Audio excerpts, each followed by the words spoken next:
NBC Sports and the United States Golf Association are proud to present a national championship. Today, live final round coverage of the 2004 U.S. Women's Open. Championship Sunday, and America's Championship on the 4th of July. And the setting here in South Hadley, Massachusetts, one of great anticipation.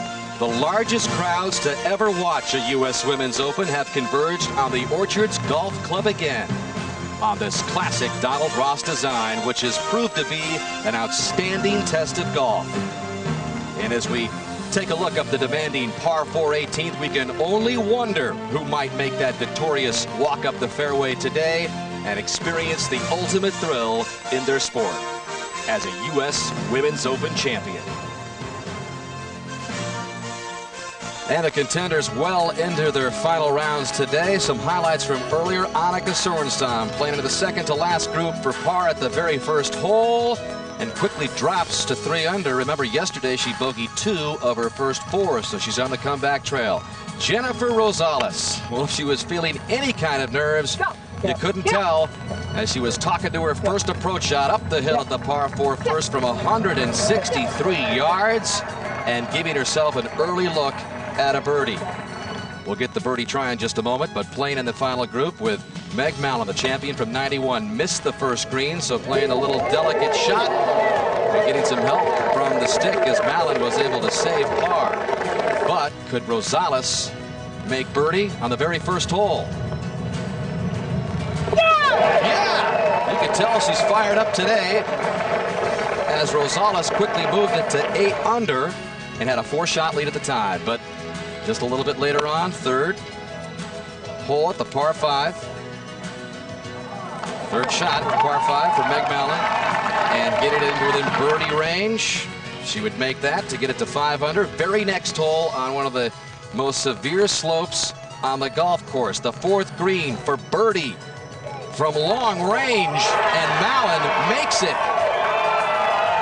Take a bow, Meg Mallon. Birdie to 6 under and back within 2. And that is where they stand right now as we take a look at the current final round leaderboard. Jennifer Rosales and Meg Mallon, who played together in the final group a couple of months ago, and Rosales' lone LPGA win. A little more at stake on the line today on this Sunday. Sorenstam now working from 5 shots behind, along with Kelly Robbins, Michelle Redmond, Pat Hurst, a full 6 shots behind. And you can see the other scores. Michelle Wie, the 14-year-old amateur sensation, playing in this championship on a special exemption +2 on her round today, coming off that double bogey at 18 yesterday. Well, let's get you out to the action at the par 4 6th, and Kay Cockrell walking with this final group. Kay? Meg Mallon so far today looking like the vintage Mallon that we've watched win 15 events, 3 majors. She's hit all the fairways so far today. How do you like this whole location, Kay? Yeah, this is a dandy.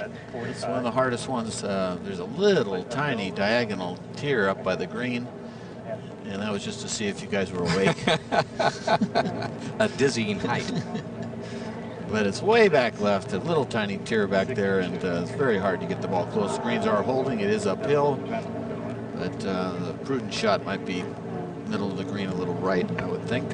Well, Johnny, there's one thing that Meg Mallon prides herself on. It's her course management, the way of thinking around the golf course. But she's so hot, she needs a little shade right now from the umbrella. Birdie. Mallon 2 under today. After a par at the 5th. 2 behind.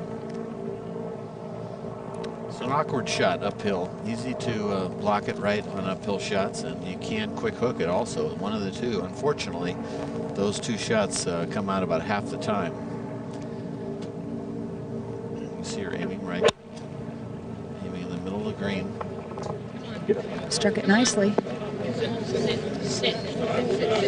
can hear the greens firming up.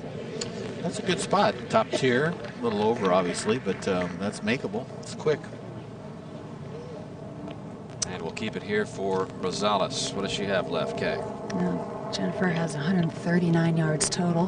Really went after that drive, kind of cut the corner a little bit, went over the water. Unfortunately, though, her ball is very near what looks like an old drain. Almost like a French drain. Yeah. I mean, the ball itself, I think, is sitting okay. It's just a little bit scrappy around her ball. See her only other 54-hole lead in her career coming up at that Women's British Open in '02. Let's see, she's also picking a little to the right, playing that downwind, left wind, maybe riding a draw in there. Unusual backswing, you see the position. Good tempo. Didn't like it. Right.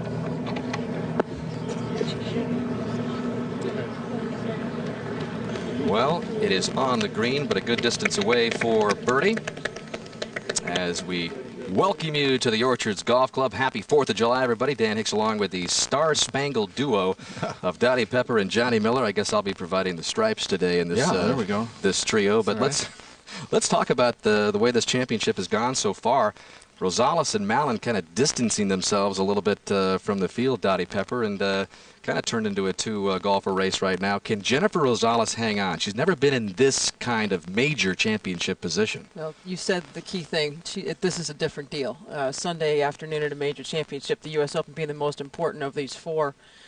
She may have a very comfortable pairing with Meg Mallon, but it's all business. Johnny, what are your thoughts on this duo in the final group? Well, I think she sort of feels like she has her good luck charm here with her family here, and she's just got the right mojo going. You can see the energy she has. She has a swing that's a little unusual, but puts that club in the slot in the top of the backswing instead of halfway down. But she seems to be hitting good shots. She's hitting a lot of iron shots very close to the hole, and as you said, looking at all the leaders, Annika started -4 and she's dropped a shot to 3. Robbins forward now -3. Redmond's the only one out on the course, started at +2, and she is 4 under for the day at -2. But it's really, it comes down to Annika's got to make a charge. I think right now it looks like 6 under is going to be, it's going to take that at least to win this thing. There is Sorenstam at the 7th. Roger Maltby with Annika today. This is a 4-iron today. Yesterday used a 5. Just got it to the front edge. This going to the left side of the green. Sorenstam has steadied the ship after the opening bogey. 5 straight pars to remain at 3 under, but a full handful behind Rosales. And Sorenstam playing with Kelly Robbins, who's also at that 3 under mark and is also +1 today with her lone bogey coming at the 2nd. Robbins again a part of that 3-way playoff a year ago at Pumpkin Ridge with Hillary Lunke and Angela Stanford. Her 19th Women's Open. Her best finish last year, and her last top 10 came last year. So Robbins has been inspired by this event. Kelly has selected a 4-iron as well. This ball starts at the hole but turning to the left center of the green.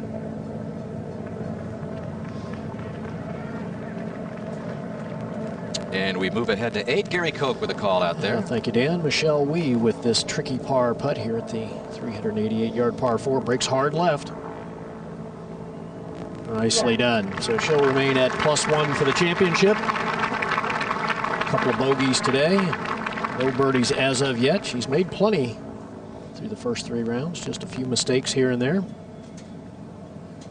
And we see the amateur leaderboard. Michelle Wie tied with Paula Creamer at the moment. Both at +1, and that is some very good play. So we go back to 6. And the final group. You can see the huge crowds here that have been evident in South Hadley all week long. Better than 25,000 yesterday. They're expecting about the same today. And in that crowd, Dan, are Meg Mallon's 2 brothers and 2 of her sisters. The only one missing is one of her older sisters. Tricia and her mom and dad are not here. Rosales is actually away, but Meg's going to come on up. Good lie, just in the first cut.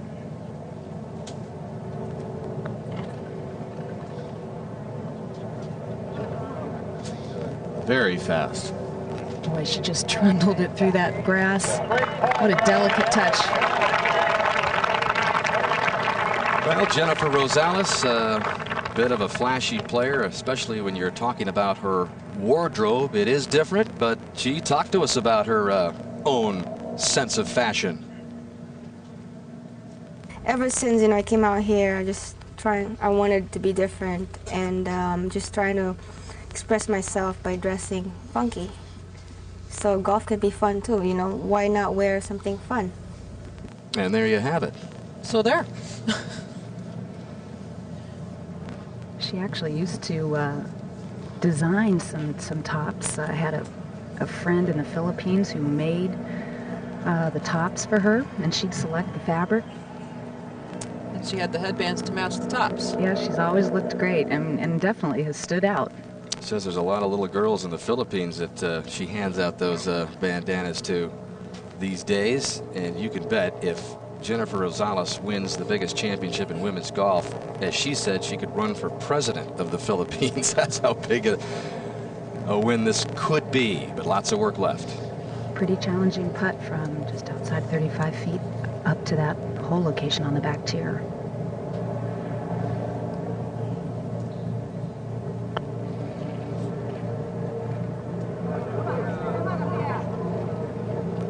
So slow up that slope. That's not the putt you want to putt, is it? No, that'll be an early gut check there. Sometimes, you making a putt like that early on, though, carries you right through the round, and it could be something huge to build on. This one you're talking about Absolutely. now. Well, you know, Dottie, you're going to have a handful of those 3 to 5 footers in the Open each round. Best finishes in the majors. That 02 Women's British Open that we talked about, she had the lead in that one. The only other time she's carried the 54-hole lead in any tournament. As we check in at 7, Roger. 40-footer downhill, breaking to her right, a little on the quick side. Gathering speed and in.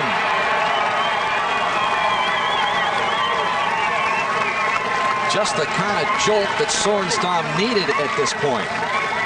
And you can guarantee they heard that back on the green where Jennifer and Meg are. You can guarantee. Yeah, Kay, you're over there with Rosales and Mallon. That was pretty audible, wasn't it? Kay?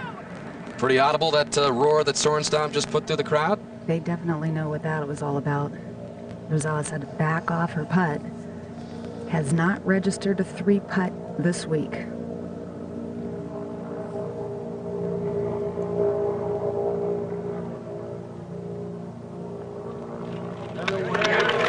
Still not yet. That was solid. I mentioned it yesterday in the telecast. When she hits a putt inside of 8 feet, she makes it really come alive. I mean, that ball's not even thinking about doing much. She probably takes out 50% of the break the way she hits it. Does it with authority. Now Robbins over at 7 for birdie. About a 35-footer, a little more downhill. She's deeper into the green. Will die right as it gets near the hole.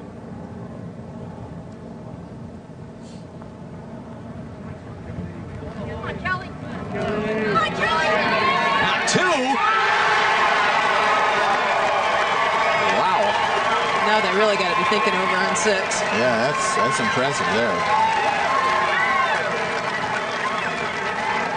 So Robbins moves it to 4 under as well, and just as we were thinking that this had kind of become a 2-player race, Sorenstam and Robbins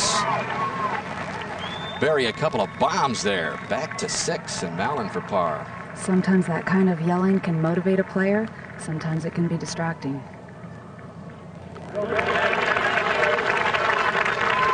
So Mallon with a very steady round going, 2 under, remains at 6 under, 2 behind. And we'll take our first visit to the Golf Channel's Kelly Tillman. Thanks very much, Dan. I have a special guest with me, Hall of Famer and 2-time U.S. Open champion Juli Inkster, and you're celebrating your 25th U.S. Open appearance. Happy silver anniversary, Juli. Yeah, I felt like I had 25 years out there the last couple of days. You can't win them all, No, Juli. I know, You can't win them all. I know. What do you make of this outstanding race we have heating up on this leaderboard? It's gonna be fun. You know, Jen she's young, but she's got a lot of gut check. I mean, she's really strong mentally. Meg is just steady, you know, she doesn't get too up and too down. And then you have Annika and Kelly pursuing. If they could put a little heat on and get the crowds into it, it's going to be an exciting finish. One of the most exciting we ever saw was 2002, Prairie Dunes. Yeah, that you, was great. Annika, going toe-to-toe down the stretch. Yeah. You think something like that could happen today? Yeah, it could happen. I was playing out there this morning. I saw all the pins for the playoff tomorrow, so if they have one. But, you know, the pins are tough today. I think it favors somebody that's hitting the ball, you know, at the pins. You know, I think that Annika, it's got to favor Annika a little bit as far as ball striking. But putting these greens are Meg Mallon's type of greens. You got to have the right speed and just kind of will yourself, get them to go in. And Meg Mallon, a good friend of yours. Yes, I played with her the first 2 days, and you know, she started off really rough. She didn't hit a fairway in the front 9, and I think she only hit 1 or 2 greens, but you know, she turned it 1 over, and then slowly her game started coming around, and then yesterday she had a great round. So, you know, I'd love to see Megan or Kelly or, you know, Jen or even Annika. I mean, they're all good players. I mean, this is a good ball striking course. Well, Meg Mallon has the potential to capture that major late in life, just like you did, a couple after the age of 40. Thank you very much. Okay. And let's get back to the tee at 17. 7, excuse me. Thank you, Julie and Kelly, and Meg Mallon with the honor over there after the long birdie. She went a 9-year span between her second and third majors, which is the longest in LPGA history. It's been 13 years since that last Women's Open title. This would be the largest span between Women's Open titles. So Meg Mallon looking for a little bit of that history as well. It's not an easy hole location because you got a hook wind and a front right pin there, and 100 and uphill a little bit, 184. And this going to the left. Got the ground slice. That was a nice bounce. And there's a lot of slope from left to right on this hole, obviously. It's almost impossible to get the ball inside of 10 feet here unless you just hit a shot of your life almost. You'd have to hit short and one hop it up there. The front right hole locations, I would say, for the gals on the LPGA Tour would be the hardest one because so few players play a high soft fade. I mean, most of the players are hitting a straight or a hook. So when you combine that with a hook wind, that's almost an impossible pin to get close. Agree with that, Donnie? No, I do. And even more so with a long iron in your hand. It becomes even more difficult to our fairway wood as we saw Meg hit. It's probably something like a 7 wood, 9 wood perhaps. And that wind is hurting a little bit as well as right to left. Kind of keeps switching back and forth. Talking with Jennifer's caddy, she said her long irons have been excellent this week.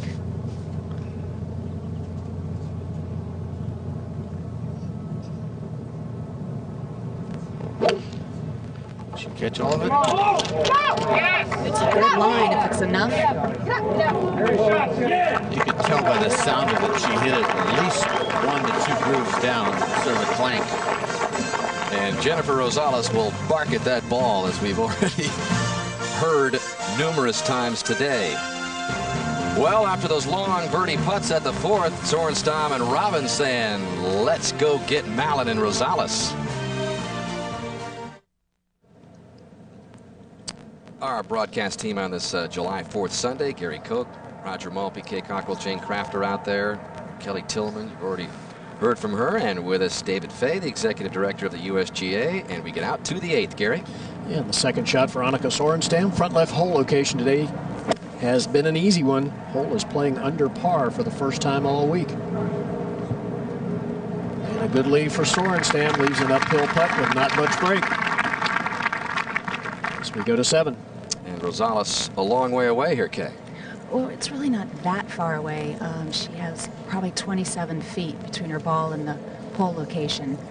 Relatively speaking, really a good spot to miss it, and so much of winning is missing it in the right place. I hope she gets a good true roll and not a bunch of bounces come up short.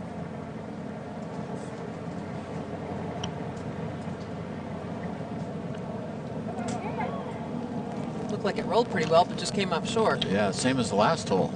You know, yeah, she's probably a little tentative right now, but she's hanging in there, 1 under par for the day. I'll give her a lot of credit for that start. Back to 8. Choking way down on it, Gare. Well, a huge drive, Johnny. Just 109 yards left to the hole. Wow. Well, we'll spin back. That leaves a putt with a lot of break to the right. That's a tough one to make. And we go to 9.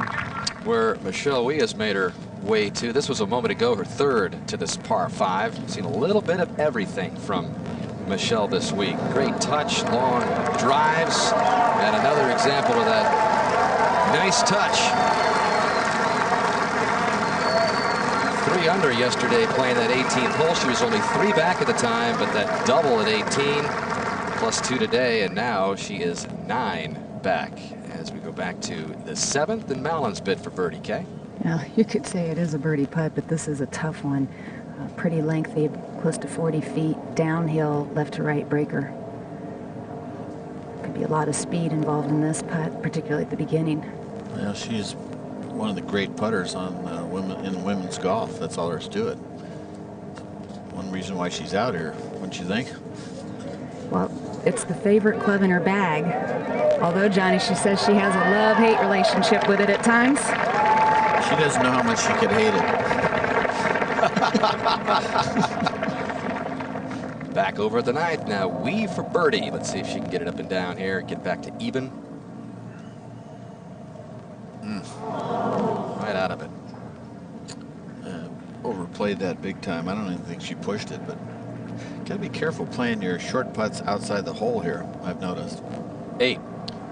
And Annika Sorenstam looking over a putt for a birdie. Kelly Robbins putted, missed low to the right like we expected she probably would.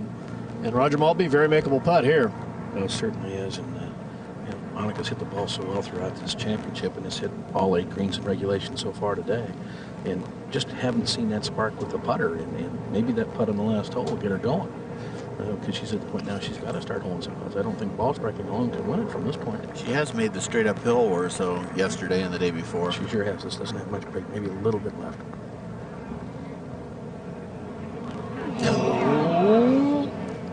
Wow, it's hard to believe with the slope that thing's cut on that it's not going to tumble over. Yeah.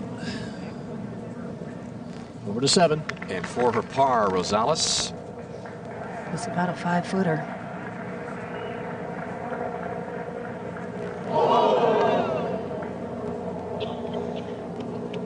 That's the first blemish. Left that toe open on that one. You could see it. She had a little hitch down at impact. Things have tightened up in a hurry, folks. Yeah, I mean, she had that 4-shot lead after the birdie at the first, and then with Sorenstam and Robbins rolling in the birdies and Mallon staying steady, it's going to be a 1-shot lead perhaps here. Never easy at the U.S. Women's Open or the U.S. Men's Open. You got to earn it. You know, it's never easy on Sunday regardless. Just like that, the lead is won, and Sorenstam and Robbins within 3. And welcome back. We're at the 8th tee. Meg Mallon. It's 388-yard par 4, 40-yard wide fairway. It's been hit the most of any fairway in regulation on the course, and of course, as soon as we say that, she misses to the right. To the 9th. Tee shot at this par 5 for Sorenstam, 527, longest hole here at the Orchards. Very important tee shot here to bomb it down there. Not too wide a fairway here. She doesn't need a wide fairway. No, she doesn't. Boy, she is striking the ball. She should be winning this championship. She's hit 84% of the greens in regulation. Only missed 10 greens the whole week, which is fantastic. Back to 8. And an important tee shot now for Jennifer Rosales. Wind blowing pretty much straight in her face, Gary.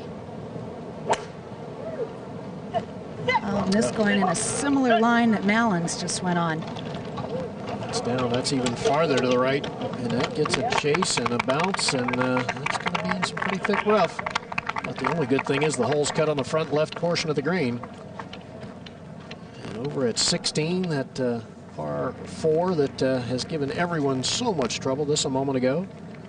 Patricia Meunier-Lebouc for the first birdie of the day.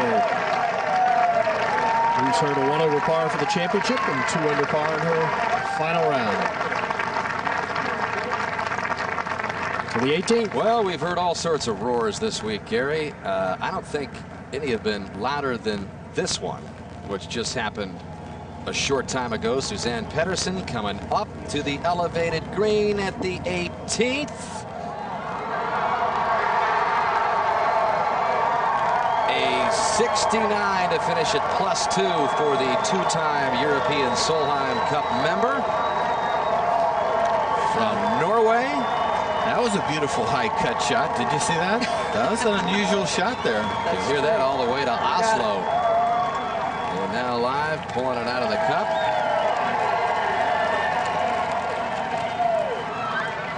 There have been some eagles here this week at the Orchards. 34th eagle this week here. Yeah, about 20 years from now, she'll say, you know, I should have saved that ball. I really should have.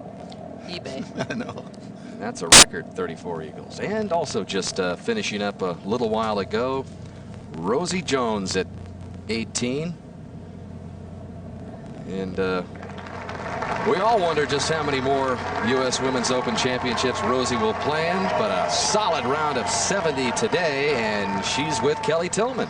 Dan, we have a chance to answer that question right now, competing in her 23rd United States Open Championship. Thanks for joining us, Rosie. Thanks, Kelly. How many U.S. Opens do you have left? Is this maybe the farewell? Well, it might very well be. I'm not really sure. It just depends on how healthy I stay in the next year. I'm hoping to finish out this year, of course, but play abbreviated schedule next year, which would be, you know, all the big events. Surely the Open if I do, but. You know, I just don't know how I'm going to be. I've been battling some neck problems, and we'll just have to see how it goes. A lot of people root for you. 13 career wins, and you were so much fun to watch at the Solheim Cup and in the majors. What's the ride been like for you? Well, I've had a great career. You know, I've only been missing one thing, and that's a major. And but other than that, I feel like I've had a great career. If I went home today and stayed home forever, it would I'd be happy. I'd be fulfilled and blessed to have such a great career on a tour for 23 years. As you watch this golf unfold today on Championship Sunday, do you think we could have one for the ages here as far as the race is concerned? Well, it's going to be a great show this afternoon. I'm really impressed with everybody playing this golf course. Some of these girls are playing a different golf course than I was playing this weekend, but it's really fun to watch. It's really fun I think it's going to be a great show. And you were really fun to watch. Thank you very much for spending some time with us. We're going to go back to the golf course now in number 8. And thank you, Kelly. McMillan surveying the situation on the right rough. And Kay, you had a chance to look at the lie? Yeah, it's really not that bad a lie. It could have been sitting down a lot more than it is. You know, it should probably run out there, too, a little bit. It's got, with this wind, it's had to firm up just a wee bit. All right? 166 yards total. Actually, a very good angle with that back left hole location, but I would assume from this lie, she's just going to go for the center of the green. Yeah, Kay, you could hear John Colleen, her caddy, and Meg planning on this ball, releasing some. Yeah, it's a teeny bit of a downhill lie, just ever so slightly.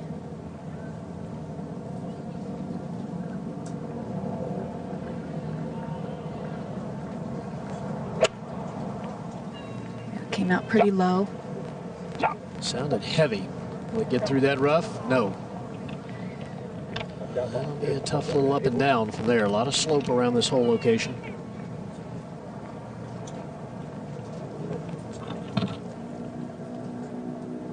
Kind of ironic that these two players would miss one of the easiest fairways well, to it's hit. the widest on the whole golf course, Kay. 40 yards wide. It's been hit 81% of the time by the players in this championship. You're right. And Gary, Jennifer almost made a huge mistake. I mean, 3 paces past her ball, there's a little hazard that pops in next to the edge of the rough. Had her ball bounced a wee bit harder, it might have found it. She's drawn a pretty bad lie in some pretty long rough.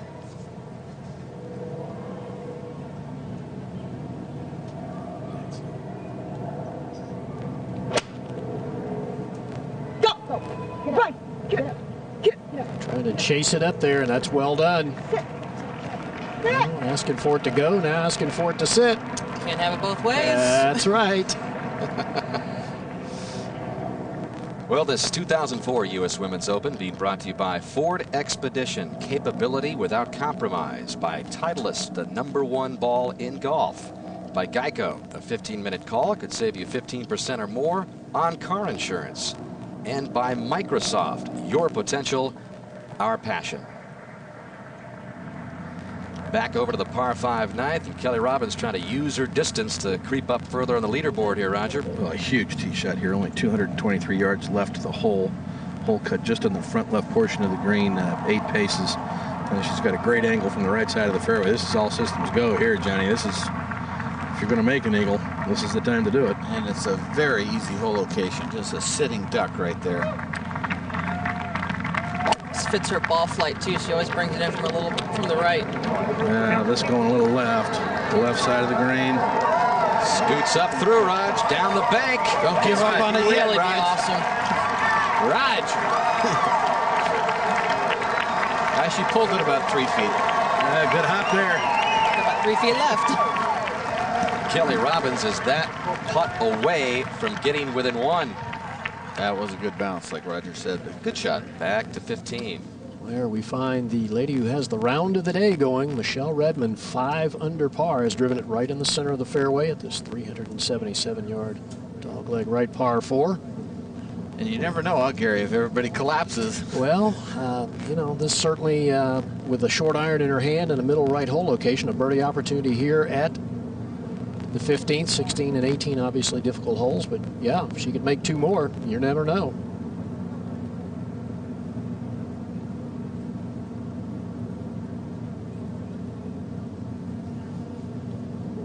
Gets it started in the center of the green. It's moving a little left to right. Beautiful shot. So Michelle Redmond will have a very makeable putt and a chance to get to 4 under. We go to 9. Third par 5 for Annika Raj. 73 yards. Good looking shot if the distance is correct. Backs down a bit, but Sorenstam in line for a birdie. And you see how close Kelly Robbins is from getting into 6 under within 1. And back over to 8. That's Mallon's third from the thick rough. Oh, it's nicely judged. See the slope in the green there, but she left it under the hole, so a chance to save par. And the MetLife blimp is flying high above today's U.S. Women's Open, providing a beautiful view of the Orchards Golf Club in South Hadley, Massachusetts. The East Coast-based Snoopy One to fly across the country this summer to cover sporting events and specials in a town near you. Beautiful blue skies today. Clear sailing for Snoopy up there. And we look down on the 8th green, and okay, what's the situation with Jennifer?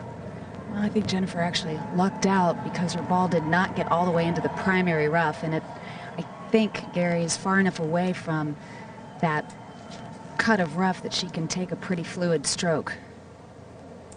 Has plenty of green to work with, but it's a tricky one to judge the speed and break correctly. Yeah, there is a tremendous amount of break to the left as it gets down near the hole. She's not going to want to leave it short, obviously, and have a downhill par putt, but of course, if she gives it a little bit extra, it could easily come off the front of the green.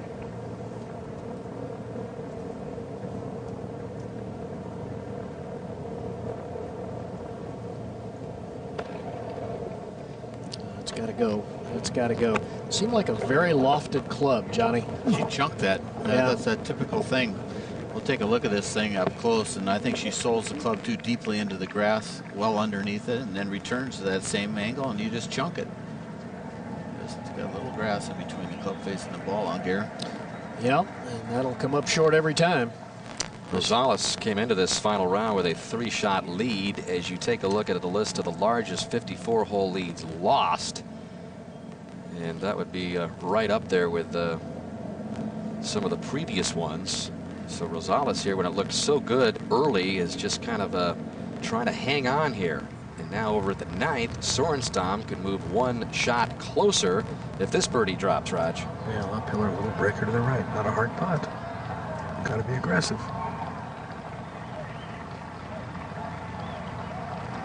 Yeah, that thing almost looked like it went right. Yeah, that's what Raj said. It might go a little bit to the right. These greens have slopes on both sides, right side and left, so you get like a funnel effect. Sorenstam out an even par 36, bogey at the 1st, the birdie at the 7th to get to 4 under. 18 putts through the first 9 holes for Sorenstam. Yeah, in the last 3 days she had 32 on Thursday, 32 putts on Friday, and 30 on Saturday. So the putter is letting her down. Well, the putter can lift Kelly Robbins up further by 2 here. This for eagle. First fireworks of the day, big one, huh, Raj? If she gets this has a shot at she has a shot at having a lead, so to speak. Yep, and that's the situation at the 8th as Rosales lines it up for par and above Robbins for eagle.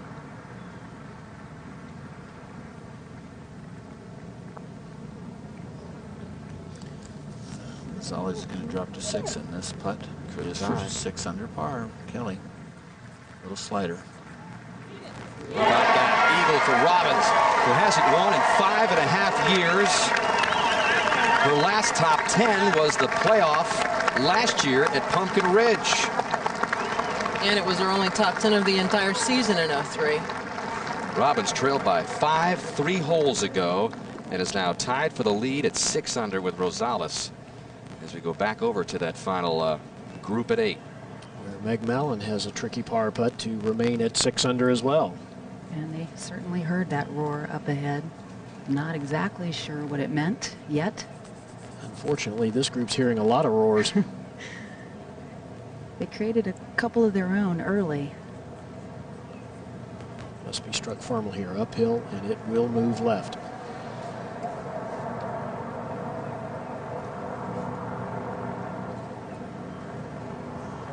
It's a nice up and down for Meg Mallon. She'll remain at 6 under par.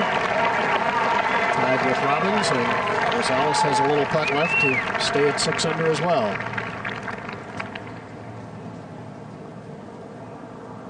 And over at the 15th, a chance for Michelle Redmond's 6th birdie of the day against no bogeys. Was it firm enough?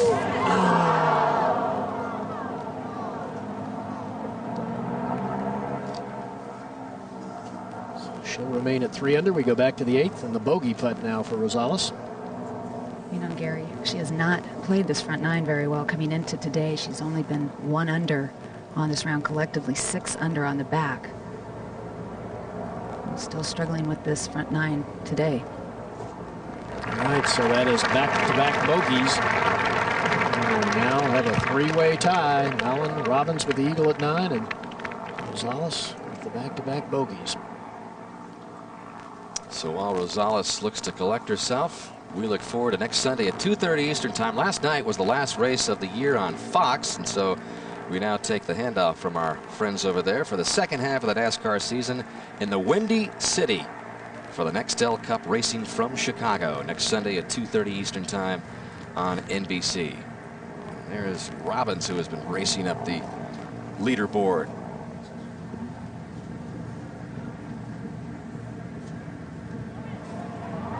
Well, Roger, you're out there on the golf course. What's the feeling out there in just a championship which is completely changed in the last 20 minutes or so? It has, and you can tell that out here, Dan. That was really kind of a slow start, certainly with Rosales getting off to that early birdie. It was like, oh, geez, there's not that much excitement. But now the things got bunched up, and you can tell the people are really excited as to what's going to happen these next 9 holes. It's sometimes a bit of a shock when you're behind, and then all of a sudden you look on the leaderboard and you're tied, and you got to really overcome that feeling, Dottie, that she might have right now. She realizes that, oh my gosh, I'm tied for the Open. Well, there's a scoreboard here right immediately in front of the 10th tee here, John, and that scoreboard has not been changed yet. So I think as far as she's concerned, she's still a stroke behind. All right, par 3 measures 165 yards. What don't you want to do, Gary? Well, go you long? cannot go long, Johnny. There's about 4 paces behind the hole location, and you cannot afford to be long. A little bit of a bowl effect right and left, but right to left hand helping. This ball starts a little right of the hole, really not turning. That needs to get up maybe a little bit. Watch out. Yeah, I think it'll stay, Roger. And head to 11. And Michelle Wie a moment ago for par.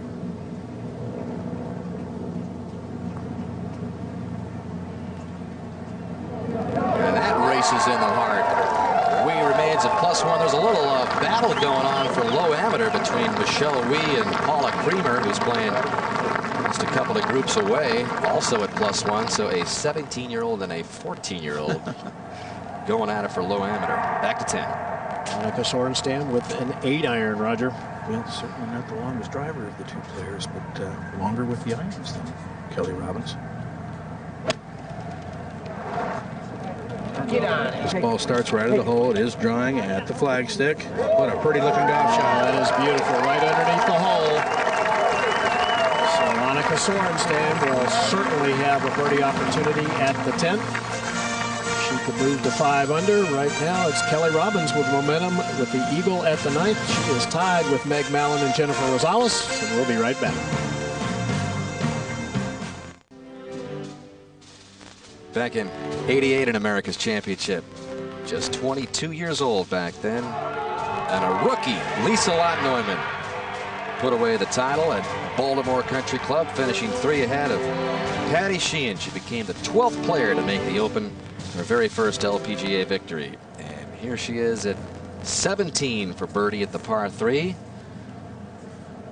Neumann at +4, +1 today.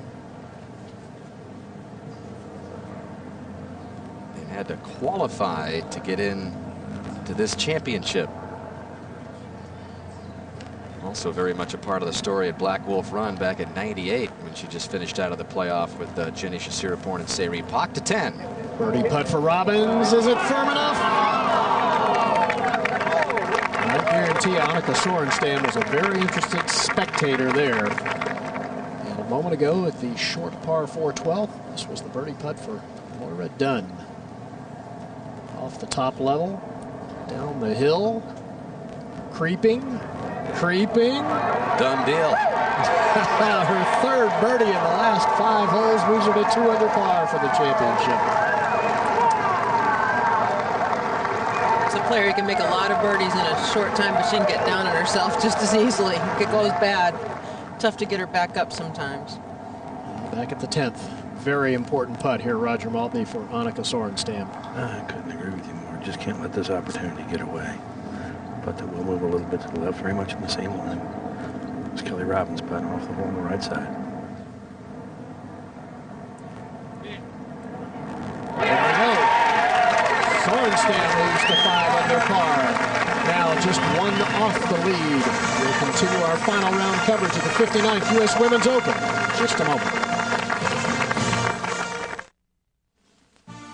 Well, it's been a unique experience this week at this championship. Just across the way, the campus of Mount Holyoke College, women's only campus, and it owns this golf course. It's the first college-owned golf course to host a USGA Open Championship. 2,100 students from all over this country and the world, for that matter. It was the first of the Seven Sisters Colleges, which is the female equivalent of the formerly all-male Ivy League. Great sports programs and, of course, great academics. We go to Annika Sorenstam at the tee at 11. She is within 1 of the 3 who share the lead. Fairway metal here, wind from the right end helping. And starting down the right hand side, drawing some. This will be good. And it's 280 yards into that creek, so she's just trying to lay up short of there. Over to 9. 3rd par 5 for Mallon Kay. Little 3/4 wedge from 95 uphill. And the right one. Mallon in line for another birdie. That could give her the lead outright. What kind of shape is Rosales in here? Well, relative to Meg's position, not as good. Meg had a great angle from the right-hand side of this fairway. Rosales laid up to the left-hand side, and she's on a little bit of a downslope. But she does have sideboards to the left and a little bit behind, so it's not that hard a shot.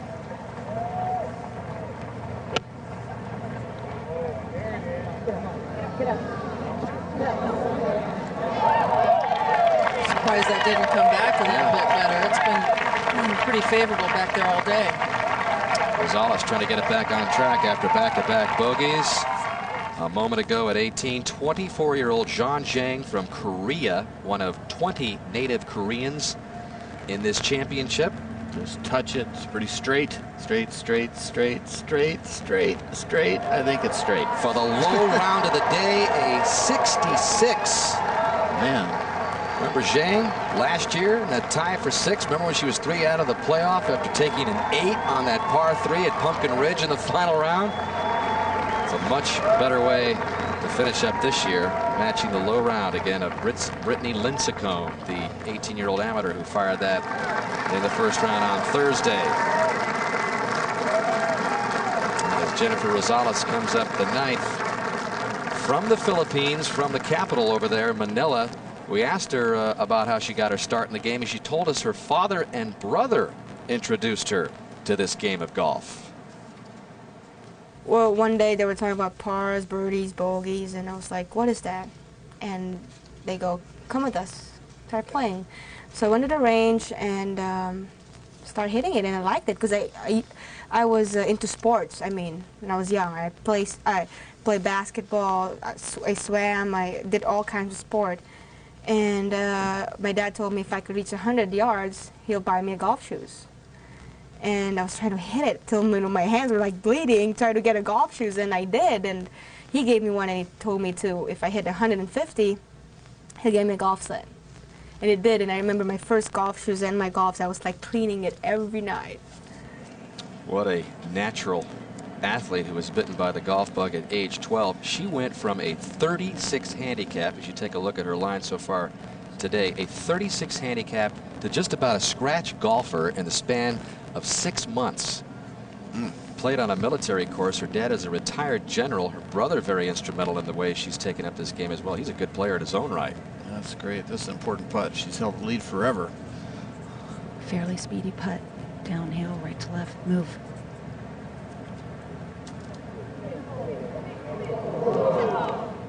Yeah, she's had the lead since mid-afternoon on Friday, and that wears you out a little bit also, don't you think, Dottie? Oh, no question. And she's a player who rides that roller coaster, and sometimes that can make it even more difficult. Rosales would come over here to the United States at the age of 12 in the summertime to play junior golf. There's no junior golf in the Philippines. And she first met Grace Park at the age of 12, and she'd go back and forth, and then finally came over here for good when she went to USC. As Meg Mallon eyes a birdie here. Oh, what a beautiful little wedge shot in. This also a little downhill putt. Just about 3 feet in length. Love how simple Meg's stroke is. It's just straight back, straight forward.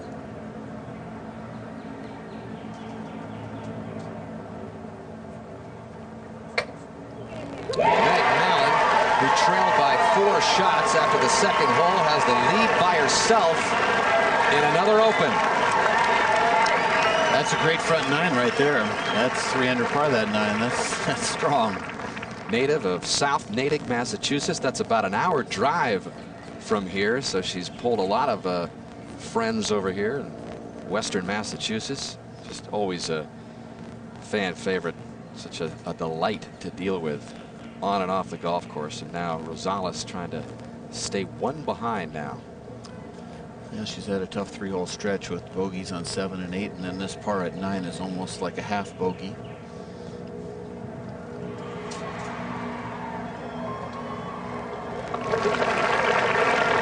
So a one-shot swing between Mallon and Rosales as they make the turn. Mallon out 3 under 33, and Rosales a 37. But she'll talk to herself, gather herself. See that blonde shock behind her hair there. She visited her stylist for some 6 hours to get that blonde there. At the 12th, Pat Hurst. Similar position to where we saw Maura Dunn putt from. Trickling, trickling. Great effort for her. She'll remain at 2 under par. Well, opening ceremonies of the games in Athens, Friday the 13th of August. Coming up down the road. Back over at 11, Annika Sorenstam ready for her second, Raj. 144. Not the best angle at this hole from the right side of the fairway. The wind moving right to left. And now it's kind of switched back here. Kind of changed direction. It feels like it's going back at the players.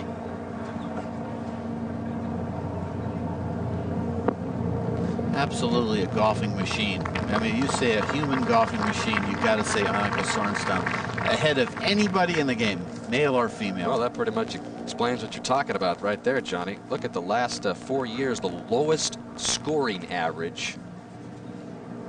But you can see that through June 27th, the 2004 average, but still the lowest so far. 14 consecutive greens in regulation for Sorenstam. Over to Meg Mallon. On the tee at the par 3 10th. Gary, she's played this hole 1 over. This was her first hole of the championship.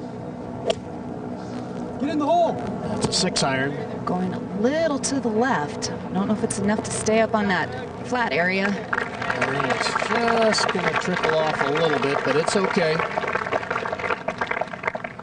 And we'll move over to 16, the terribly difficult par 4, 439 yards. Michelle Redmond forced to lay up here short of the creek, about 20 yards short of the green, just for par. No, hit it. She knew it. So Redmond will drop a shot. And we go to 11. Kelly Robbins second from 128. Perfect angle into this front right hole location. Body language says she didn't really like it, though. Coming down the slope, just a little higher than hole high for Robbins, and a 10. Rosales' tee shot with a 6-iron. It's a little further right than Mallon's. Easy. Came in lower. Yeah, that's all right.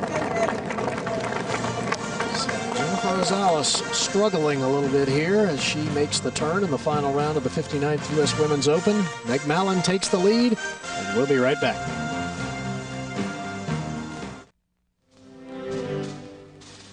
Back in '91 at this championship, Colonial Country Club in Fort Worth, Meg Mallon battled some brutal heat to finish 2 shots ahead of Pat Bradley. The victory came just a couple of weeks after she won the LPGA championship. There she was, giving her parents, John, her dad, Marianne, her mom, and her folks, we are sure back home in Hilton Head, South Carolina, watching their daughter in the hunt of another championship. 2.5 years ago, her mother suffered a brain hemorrhage, paralysis on the right side. We understand is doing a little bit better, but always has made a habit of just trying to watch every single shot her daughter makes, whether it's in person or on TV. You bet she's watching back home in South Carolina. She eyes this birdie putt at the 10th, and a little bit of movement behind the green, Kay? Yeah, just a little bit. Meg backed off and waited till it settled down.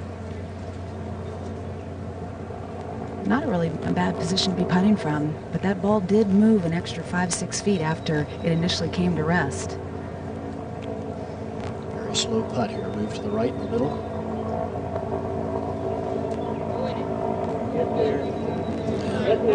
Send it all day long from down below the hole. Very difficult to hit it firmly enough. To the 11th. Annika Sorenstam looking for back-to-back birdies.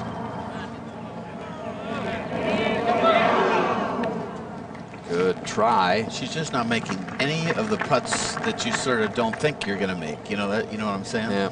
Just the gimmies that she's sort of the easy ones she's making this week. So Sorenstam remains at 5 under, and we see a familiar face out there, Gary. Well, that is the president of the United States Golf Association, Fred Ridley. Is an observer with this group. Looking at the lie and I guess trying to determine whether it's loose impediment that can be moved behind the ball. It looks to me like it's loose, and it's just gotten firm. Yeah. The thing is, they've sort of impregnated again into the grass blades. You know what I'm saying? Yeah.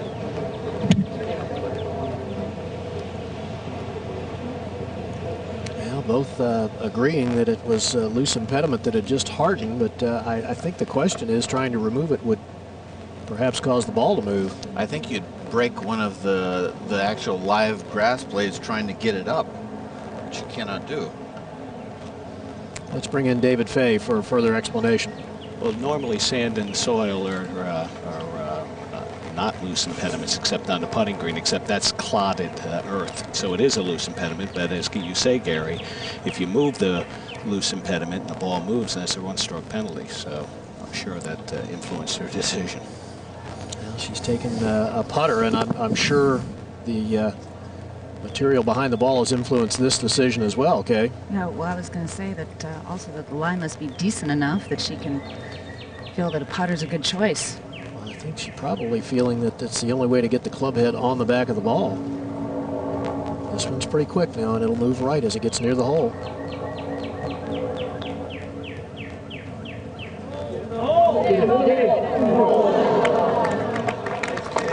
Well, Let's bring in David Fay for even more explanation. I suspect she probably was asking if that was unusual damage. On this golf course, that is not unusual.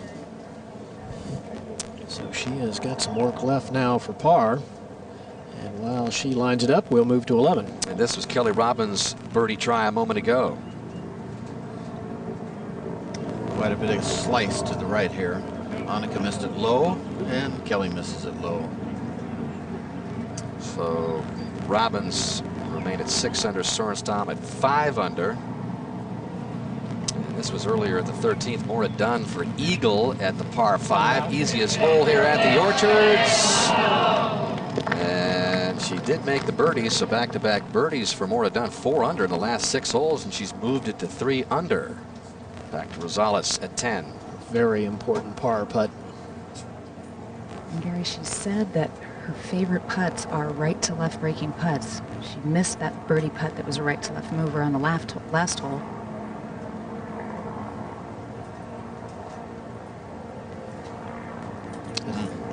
No, it was pushed. That is 3 bogeys in the last 4 holes. She will drop to 5 under par. Now 2 off the lead held by Meg Mallon. Well, when players get nervous, you start pushing those putts, Gary. It never fails. They just... Exactly. Don't release the putter head.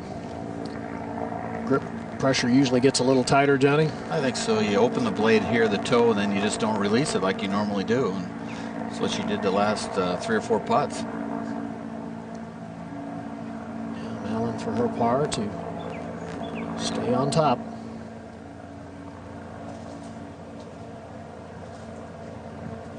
All right, safely in, so she remains at 7 under.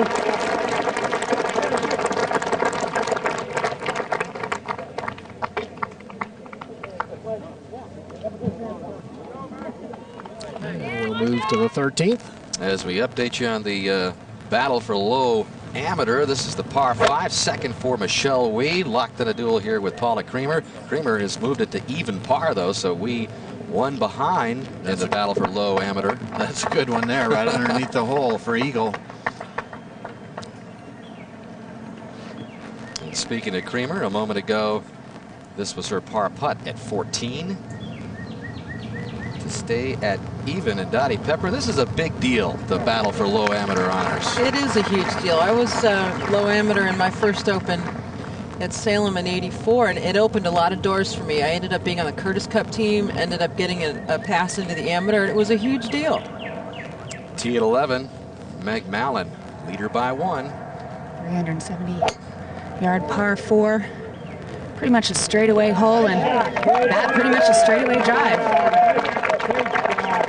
One thing you won't see in any ball flight of Meg Mallon is much movement. They're just darts when she's got it going well.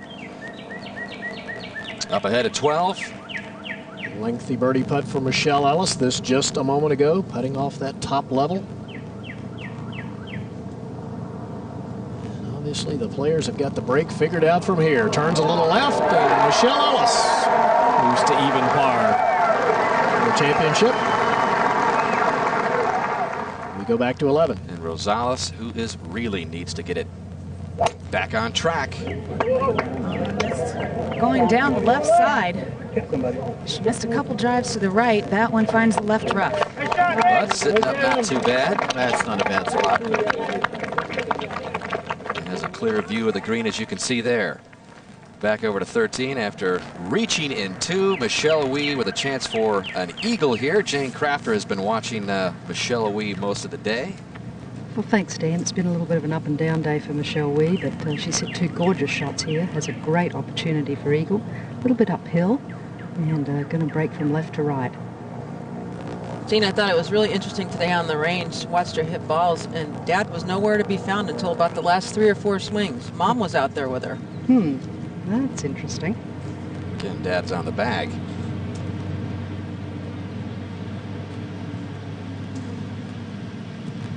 Start it straight in. You can't start it straight in. So a short one for birdie there for Wie. Back to 12. Short par 4, Annika Sorenstam, second shot up the hill. 98 yards. Green lighter here, Roger. Front hole location. Oh, it carries long and gets up on top. Greens are definitely firming up. They're taking a huge first bounce. Almost all the balls are ending on that back tier. Well, you got to get it. You got to make sure you get up, because if you don't, it'll trickle back down the hill some 20 yards. Well, Gary, a difference in strategy here between the two players. Annika went with a 3-wood here to leave herself far enough back to try to hit a hard wedge to get some spin on it. Kelly chose to go with the driver, only has 69 yards left to the hole, and I don't know if she's going to be able to get enough spin to get this ball to stop. Oh, so 63 yards to the front edge, and you can see from behind that there's a very severe slope there. Green sits up some probably 8-10 feet above the level of where she's playing from. Cannot be short.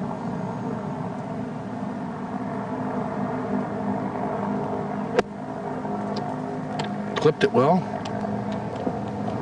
Pretty shot. Yeah, that'll have some spin. That comes right back.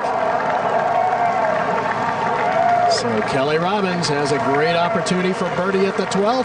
Can she make it and tie Meg Mallon? We'll find out when we return. Welcome back. We're at the par 4 12th. Annika Sorenstam, birdie putt. Fast birdie putt. Players have been reading it well, though, Roger. It creeps to the left as it goes down the hill. Never quite had it high enough. Back to 11. After the tee shot left, this was a moment ago from 131. Ball is sitting down. Got to muscle it out of there with that high backswing. But it muscles it up, and within birdie range. She stopped the bleeding right there. Now Mallon in her second.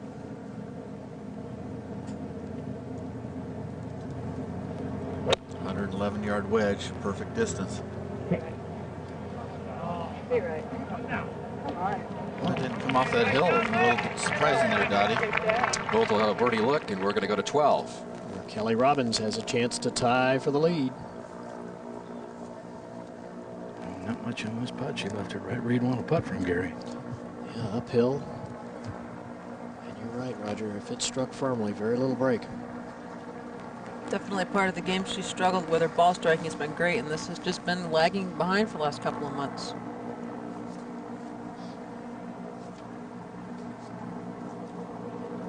Well done, Kelly Robbins to 7 under par, and we have 2 atop the leaderboard. This charge looking a little bit like last year at Pumpkin Ridge for Robbins, Gary, down the stretch. Certainly was a great round of golf she played there in the final round last year. Shot a 69. Capped it off with a beautiful birdie on the final hole to sit around and wait to find out she would be in the playoff. And Annika with a short putt for par. Virtually the same line. In fact, had to move her mark out of the way before Robbins putted.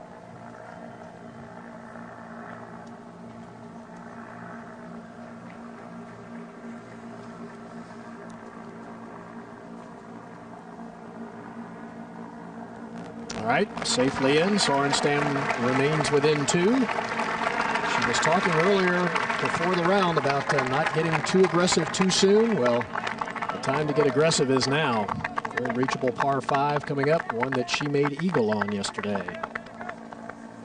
Well, it's time to get aggressive if you want to be a part of the Olympic team. The U.S. Olympic Track and Field Trials come your way next Saturday at 8 o'clock Eastern Time. Yeah, there's pressure in the Olympics, but first you have to get there and make that all those years of training pay off. So the Olympic trials coming your way here on NBC next Saturday.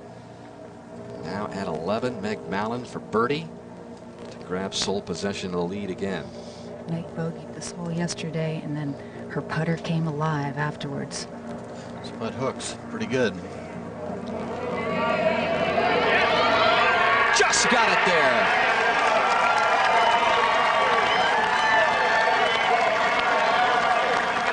Well, her putter's been alive today. I'll tell you, she's shooting a phenomenal score right now. 4 under par for the day. Give you more of an idea, guys, how much this broke and what a perfect read and speed this was. It's out there at least 3-4 feet sideways. Great touch, and Mallon grabs a spot under the shade. A look at her card. The 3 birdies there in the outward 9. Another one there at 11. 4 under today. Pretty clever umbrella there, Dottie. Reflects the sun and keeps it cool. Well, Rosales has a chance to match the birdie here. She had that birdie at the first hole and has been dry ever since. Big putt here for her to get back in it. She hasn't been making her slice putts.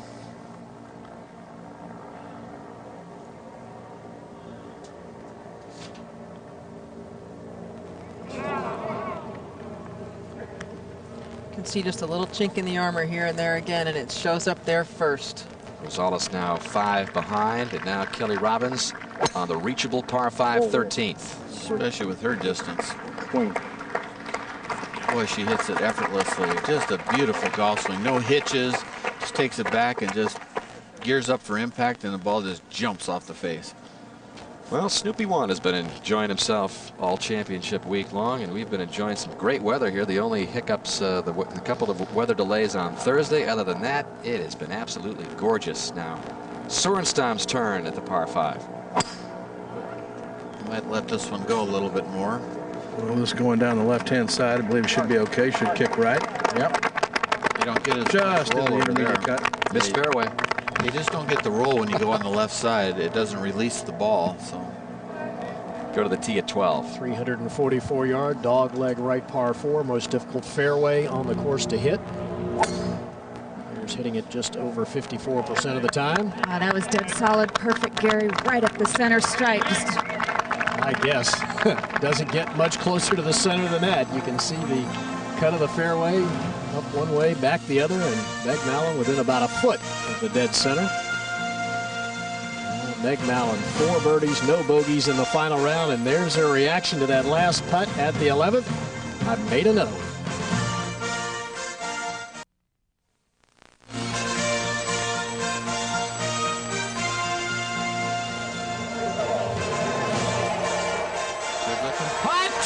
Jenny! You gotta be kidding me!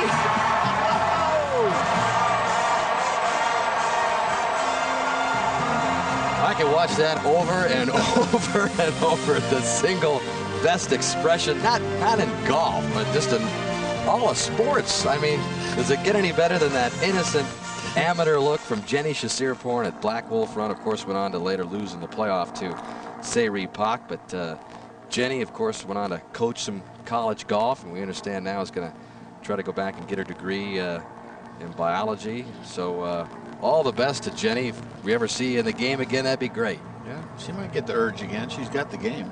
13. Teskey for eagle a moment ago.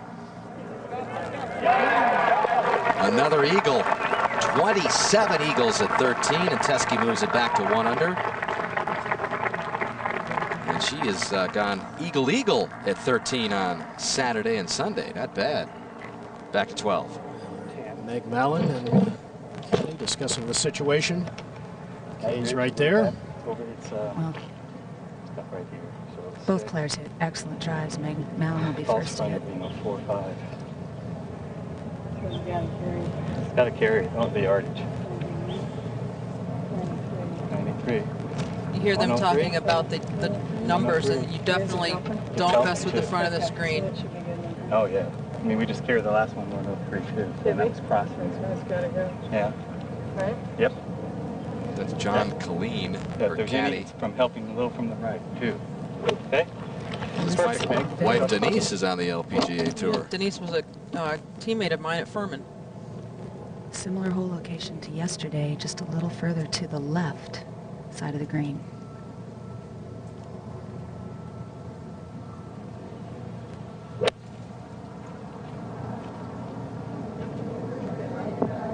It'll be a little deep, but it'll catch the slope and come back. And Mallon has yet another chance for birdie. A consistent player, 15 straight years on the LPGA Tour. She's been in the top 30 money winners. So we go to 13. And Kelly Robbins, good chance to pick up another shot or two here, perhaps. Caught it thinly. Let's see if that'll chase on. could see she wiped it with that coming up out of it, hitting it thin and to the right with that side slope. You can see the ball is below the player's feet, Roger, by what, 3 inches or so? Yes, it's 200 yards to the hole here for Annika to hold back left. So they'd like to spin a hook in here, but made difficult by the ball being below their feet. That didn't sound well struck at all. Comes up well short. Couple miscues right there, Dan. Very unusual to see Sorenstam be that off the mark. She trails by 3.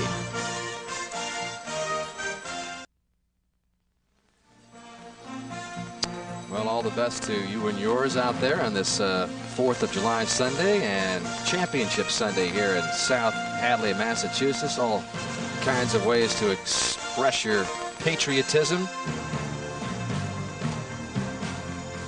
Beautiful town here in the Northeast. South Hadley became a town back in 1753. Lots of history here and lots of fans out here. Again, they're going to shatter the open attendance records for the Women's Open set at Black Wolf Run in '98. Uncle Sam doing a little cruising out here today. And it has been fun. They want you to come back, David Fay. And they'll be at Cherry Hills, we know for sure, next year in Denver, Colorado. For tickets for the championship in 2005, use the website that or call the number on your screen. It has been a blast. Could be even a bigger blast by the way this championship seems to be unfolding. 3rd for Sorenstam at 13. Tough angle, Roger. Yeah, it was not only a mishit second shot, it was misplaced. Shoots off that hill there, but that's nicely done. But you can see the sideways roll to that. Gives herself a putt she should make 6 out of 10 times. To 12. Meg Mallon, chance for her 5th birdie of the round. Well, she could easily get to double digits in another 15 minutes, Gary? Yeah, got the easy par 5 coming up next. This is not an easy putt. This one will dart to the left, if not struck firmly.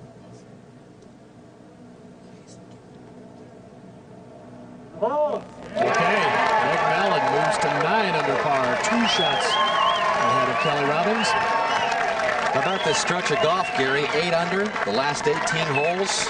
Well, it's been fun to watch. She's made it look pretty easy, too. Keeps it in play off the tee, puts it on the green, and then makes a putt about every other hole. And up at 13. And while Mallon was putting, this was the 3rd out of the bunker for Kelly Robbins at the par 5. Not her best effort there.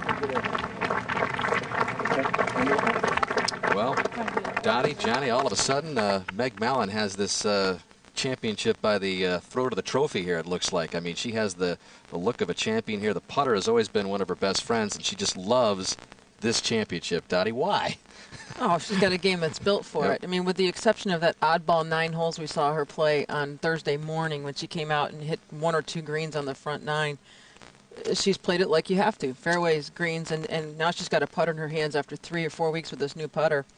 She feels like she can make putts, and she's really dangerous from this position. I mean, to be honest with you, she's making all these unusual putts that you just don't expect to make. It's sort of her week thus far, where Annika's playing much better, actually, golf tee to green, but she's not making anything but the straight-up pillars. And so what happens on 13, 16, and 18 is the key, folks, though, for these players coming in to see who wins this championship. Got 3 equal holes. One's a 5 par 4, par 4 par, but they're all super tough, except for 13. Saw a pretty good putting performance a couple of weeks ago with Retief Goosen putting away an Open Championship. Robbins for her birdie. It was right at the end. That's right. That was right all the way. That was a good opportunity lost. Boy, with that drive in the middle of the fairway and come up out of it like that with this hole, and then a bad bunker shot and push putt. That hurts. Yep, almost like making bogey. The long-hitting Robbins settles for par and remains 2 behind. Up ahead at 18, Michelle Redmond finishing up this for birdie. Began the round tied for 16th. Get going. No. Still, though, a 67 for Redmond, and now into a tie for 6th with her 67, which ties the 2nd best round of the championship. And she was looking at possible 64 or 5 there about an hour ago, and these holes coming in, though, 16 and 18, and then 17 is no gimme either. So players have got to overcome those holes coming in. Back at 13, Sorenstam to move back within 3. This for birdie. I think she's just got to have this putt. She's got to be figuring she needs a couple of birdies between here and the clubhouse.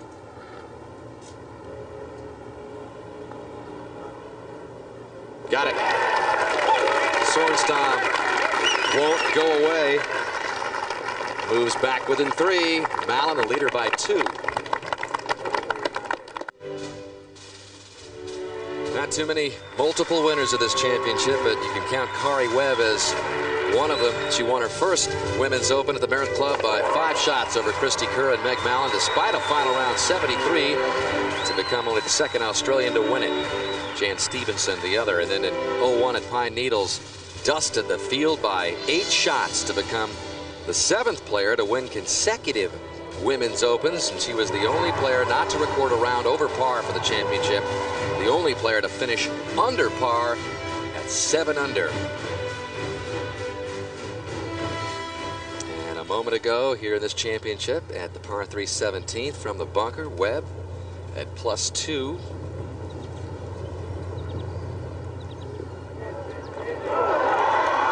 People, Dottie Pepper, want to know if Kari Webb can get back on top in this game. Well, I think she can if she could start putting better. She should have dominated this week. 14T, Kelly Robbins.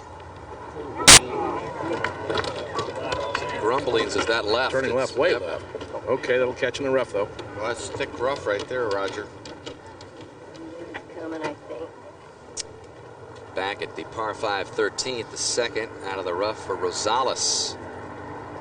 Right now, she just can't catch any breaks. She hit a nice drive, and it just trickled into the primary rough, and we could see just hacking it out of there. Just try to get a lot out of that. Yeah, that's a bad angle. With that big hump, there's a hump right on this left side of the green that you don't want to be coming in from the left like Annika did, but Annika made the nice putt to save herself. Again, 36-hole and 54-hole leader, Rosales, with 3 bogeys in the last 6 holes, has fallen 4 behind. This was a moment ago at 16. And a par putt for Paula Creamer. Missed the green to the right, pitch to this position, and nicely done. That just a moment ago. So Creamer goes to the 17th at even par. Michelle Wie at that same score. Very impressed with this young lady's game and confidence level.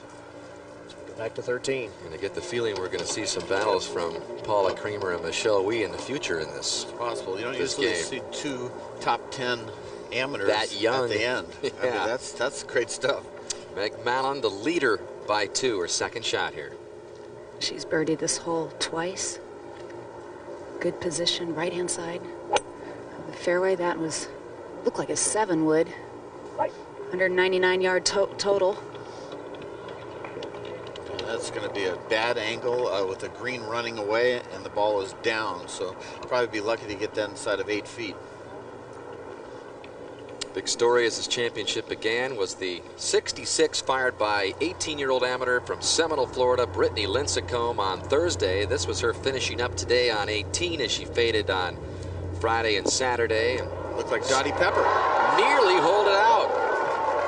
And that would turn out to be her only birdie of the round on the final hole. But she got a thrill of her young golfing life.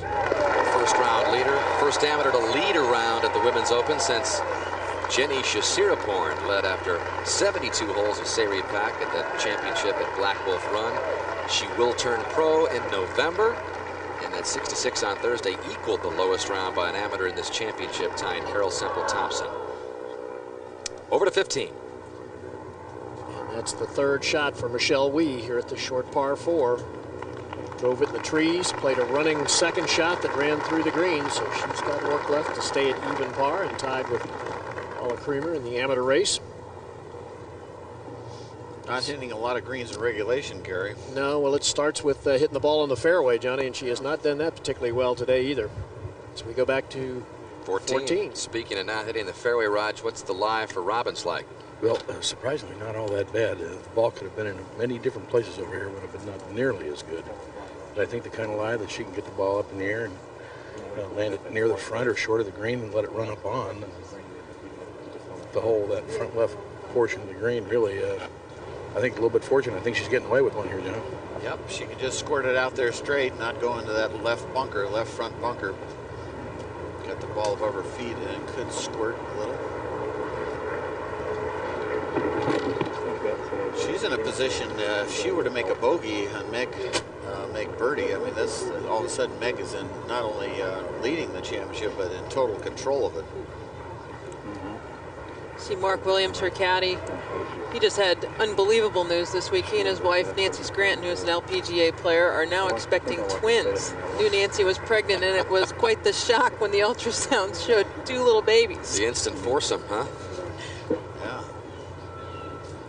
Yeah, they're expecting one of each. See that tree to the right? Yeah. I like that. The tree to the right, Raj, is just, what, 10 or 15 feet right of the hole? That would be about the right line, John. Yeah, the wind helping and from the left. Shot placed downhill slightly.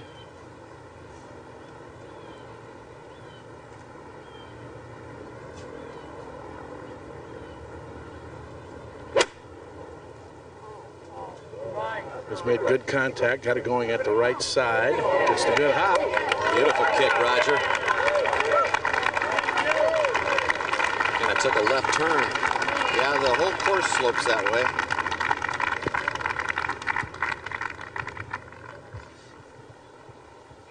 Meanwhile, over at 13, Meg Mallon. And she has drawn a very poor lie. And Johnny, you called it that mound that's between her ball and the hole is going to really be tough to chip over and around. Playing the ball forward in her stance, hands back, and flip it up.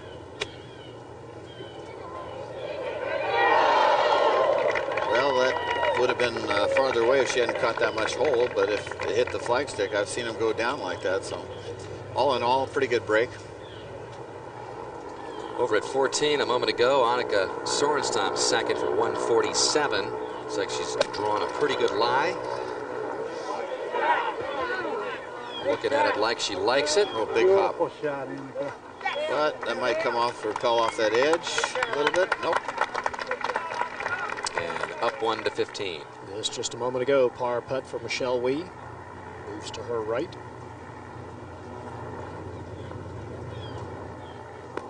Well, a little reaction there from Wie. A little frustration showing. She goes to 1 over par. And a moment ago at 16, Candy Kung's second shot. 162 yards, great swing, Johnny. Boy, a lot of speed, huh? Yep, and look at this shot. Certainly the best we've seen all week at 16, a long par 4. She'll have that to go to 2 under. We go back to 13. And Meg Mallon for the birdie, Kay. And that was really a pretty good shot from there. There was just no getting that little pitch shot extremely close. Not too much break, is it, from here? No, I think it's relatively flat. This is one of the hardest greens on the golf course to read. You see a lot of misreads here. Sometimes, too, when you've been playing, a couple feet of break all day, it's hard to play nothing. Players all week long have played that to break left, and it's dead straight.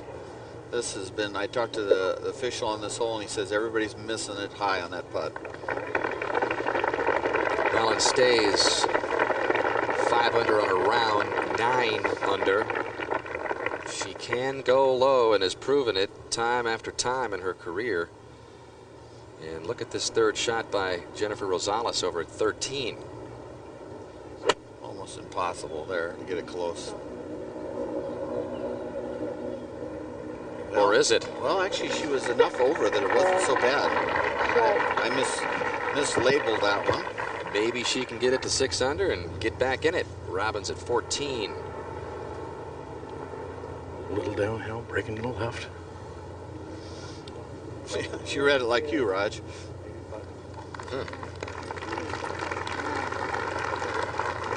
Back over to 13. Has not made a putt of significant length since the first hole. Pushing everything. Wow. When you have a pop stroke, it's real easy under pressure to leave them right, because I had a pop stroke and I left them to the right. Rosales looked like she was just going to take off this morning when she made that, this afternoon, I should say, that opening birdie. Take her head, see how she's looking before she hits it there, peeking, and when you do that, a lot of times you do miss them right. once you start moving your head, it's hard to change and go back to keeping it dead still mid-round. Pretty frustrating for her right now. Remains 4 back, and over at 14, Annika Sorenstam looking to get into a tie for second with Kelly Robbins. Roger? Well, first green she's missed by about 2 inches here. 17, 18 feet uphill. This should move to her right.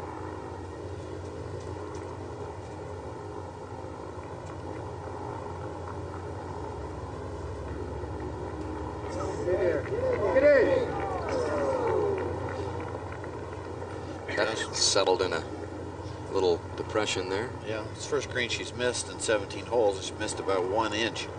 So, a lot of pressure right now, Roger.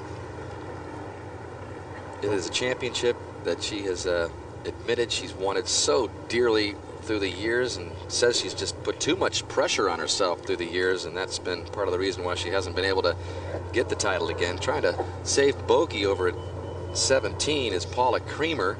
That's a bad double bogey there. So Paula falls to +2, and Michelle Wie at +1. The battle continues there. Sorenstam looks on at 14. Robbins to stay at 7 under.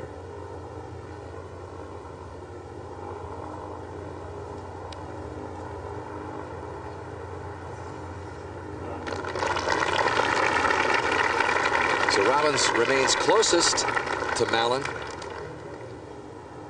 3 under today. Again, Robbins hasn't won in 5.5 years. And Meg Mallon's U.S. Open came 13 years ago.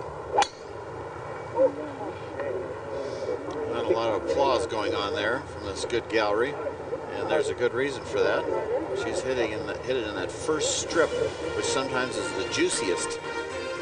The 13-year span, if Mallon is able to hang on, would be the largest time between U.S. Women's Open titles.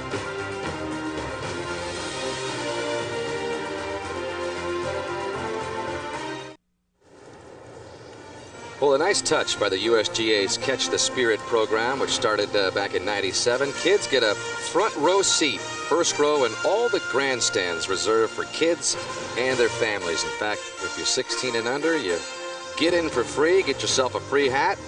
More than 6,000 have been handed out this week, as South Hadley has just gone wild about this championship here this week. I actually tried to sit in one of those earlier today. You. They said, are you going to be here very long? I said, no. Just trying to do my homework. I'm Dottie Pepper, 17 wins. At the 15th tee, Kelly Robbins aggressive with the driver. There's trees over there. Yeah, I don't quite understand that play. She certainly has the length to hit something less than that and leave a very short second shot. She better get lucky. It was only 377 yards. They go back to 14. Yeah, that's fine. I think it's going to run. I think it's pretty firm.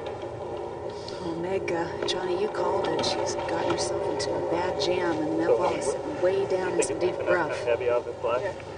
All right. Just trust it right there, okay? Has 143 to the front, and I think she's looking, I'm sure, to just try to get it about 5-10 yards short. Keep it from turning over and going way to the left. Ball above her feet as well. Gotta muscle it out of there.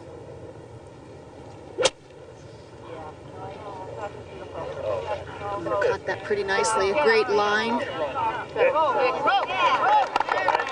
Gorgeous shot. Meg Mallon doing a lot of the things that win championships. And even when she's strong with shots, they seem to find the stick and kind of bounce off and stay close. You know, I tell my kids to copy certain players the way they play golf, and Fuzzy Zoeller, Peter Jacobson, Meg Mallon, those are the players that really seem like they actually play the game and have fun playing the game. Not work the game, play the game.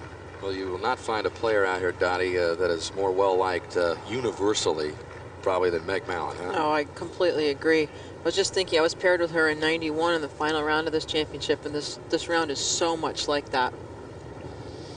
And Jennifer Rosales would concur. She was very pleased with their pairing. She's due for a good shot. A short iron from 124 yards. Pretty nice.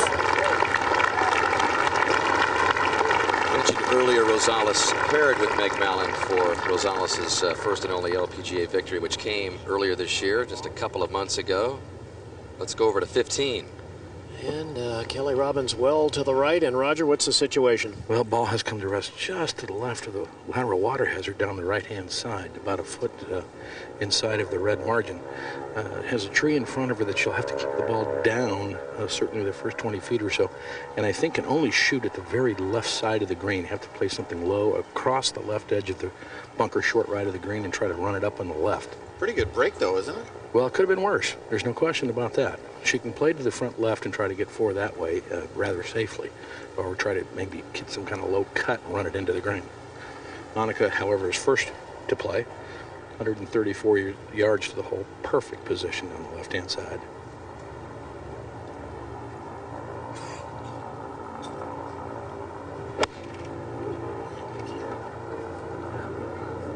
This well left to the hole at the center of the green. Okay. Leaves a lengthy putt, and right now with a 9-iron in her hand, she needs putts shorter than that.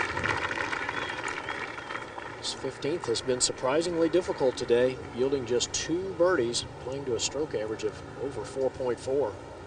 Why would that be, Gary? Just Johnny, you know, it's a little bit back into the wind today, but nothing dramatic. I think the fairway is firmed up and the ball's rolling through much more into the players are having a harder time hitting the fairway, but it's very surprising because it was the easiest par 4 on the course coming into the final round. What would have possessed a player of that length to hit driver there to begin Dottie, with? I have no idea, especially when her natural ball flight is right to left and the hole moves hard left to right. I do not know. I would have thought she could have taken some kind of long iron or something, certainly less than a driver, and put the ball out where she still would have had a short iron to the green. Yeah, the last shots she hit when she left the practice tee today were the long irons, like she was going to lay up off one and perhaps this hole as well. needs a little Craig Perry shrimper in there, right? That's exactly what she needs. What she doesn't need to have happen is to have the ball get up in the air too quickly. She needs to keep it in front of the limbs and ahead of her about 15 yards. This could be done, right? It can be done, John. Take a heck of a shot, but it can be done. Hookers don't slice it too good on call. Tend to have a tendency to push cut it. She kept it under those limbs. She's playing at the very left side. Will it get down? No, runs through the green. All right, scoots through, but stays short of the grandstand and in an area where the rough is not too severe.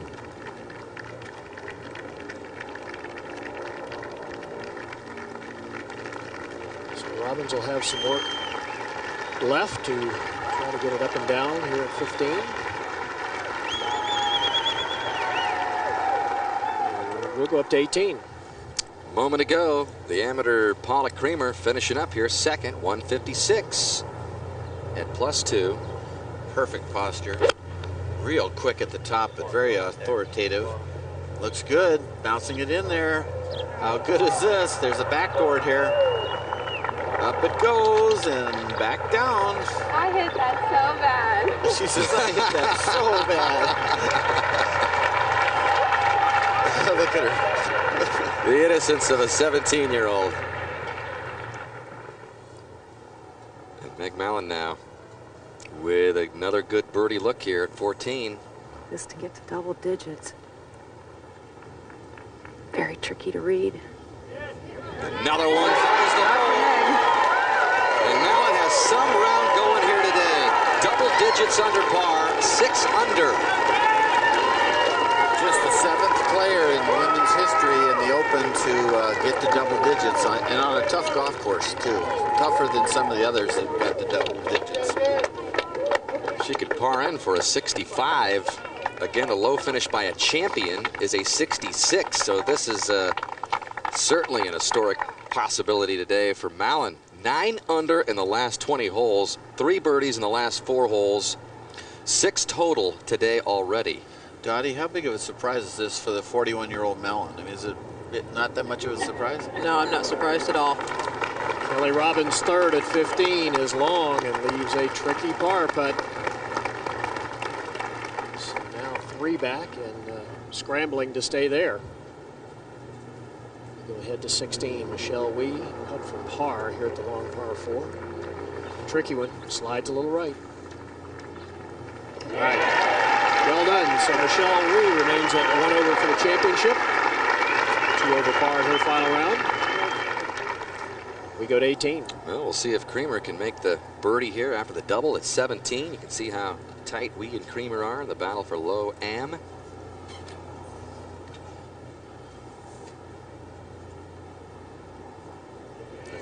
That's in. Wow, what a birdie. Great finish for Creamer. 15T. Meg Mallon. Oh, solid hit. Nice high. Little drop to the right drive. Well, it'll chase down the right side. It'll find the intermediate cut of rough. Will not have a good angle to the right hole location, but certainly not in trouble. And ahead at the green, Annika Sorenstam for what Roger is now rapidly becoming must make every time she hits it. Well, I couldn't agree more in this putt. About 25 feet uphill all the way. Not a lot of break in the putt from this angle. May try to sneak a little bit right of the hole maybe, but not much. I think your initial call of pretty straight is good, Roger. The problem the players have had from here is hitting the ball firmly enough. I've seen very few players get this putt to the hole. Well, she left it short on the last hole also, right? She did indeed.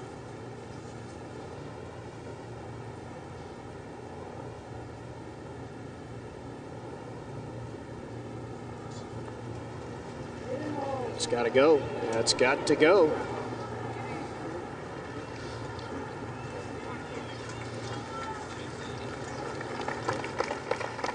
The 2004 U.S. Women's Open being brought to you by BP. It's time to go beyond. By HP. HP services and technology help companies face, manage, and love change. Also by Mass Mutual Financial Group. You can't predict, you can prepare. And by the new Big Bertha driver, the first name in friendliness and confidence from Callaway Golf.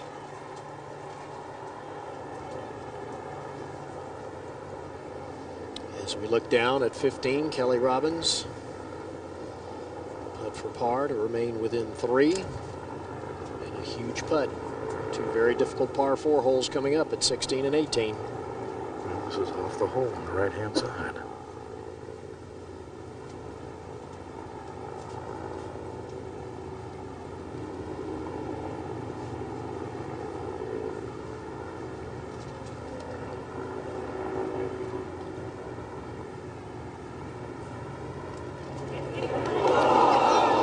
Carried too much speed.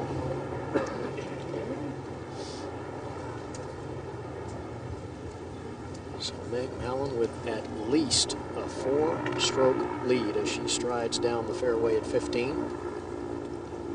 4 holes to go. That's a nice spot to be in, Gary. It's a very good spot to be in, Johnny. Granted, there are 2 very difficult holes in 16 and 18, but she should, you would think, not have any trouble here or at 17. You never know. That's true. We've seen some big numbers made at the 16th. All right, for bogey. All right, she drops to 6 under par, and the lead is 4. You have to call that whole thing just a huge tactical error. I would agree, Dottie. No reason. Again, I just don't understand the reasoning of hitting driver there. There's certainly no need today. Well, she wanted to make a birdie. Let's face it. You know, she figured I'm going to rip it down there and knock a wedge in the stiff and make birdie and be close. Yeah. 3-wood and 9-iron. That's right. But she did probably feel that way. Yeah. What a difference for Robbins here at 15. A couple of days ago, she was holding out her second shot from the left rough, and it started on Thursday. And Brittany Lincecum, 125-yard second shot out of the left rough. Just trying to play a low punch under the trees, landed short of the green, let it release, let it run. How'd she do, Gary? Well, she did better than good, Johnny. She did great. Better than most. And you gotta love the reaction, too. Comes up the fairway, tears coming down her face with her father. And now the next day, on Friday's second round, Kelly Robbins from virtually the same position.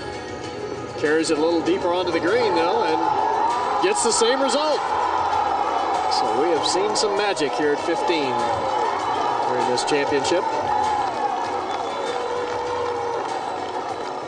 Obviously a very different day today as she makes bogey to drop 4 shots behind this woman right here, Meg Mallon. Middle of the green is 131, 135, 136. Most years we talked about between championships. Hollis Stacy the most so far with 6, but again it's been 13 years since the Mallon win at Colonial in '91. So this would just absolutely obliterate that standard. And again, she's on perhaps a record pace for a final round for a champion. And throw in the fact that she's trying to become the 3rd oldest champion to ever win this event. Only Babe Zaharias and Julie Inkster, older champions. Dan, I tell you Go this. at that lady sitting up there with her arms. Really takes me back. Yeah. Okay. If there's anyone, it should be a little from the left. Okay. Perfect. This round today really reminds me of the first major she won at LPGA Championship in '91. I walked around watching her, and you know, she's just executing the shots as if it were a practice round. You know, everything's solid. Seems so calm. Her rhythm has stayed so good today. Trying to figure out the wind right now. I think it's swirling around a little bit. Just stay committed, pick your line, pick your target. Don't even look at the flagstick right now. Keep it left.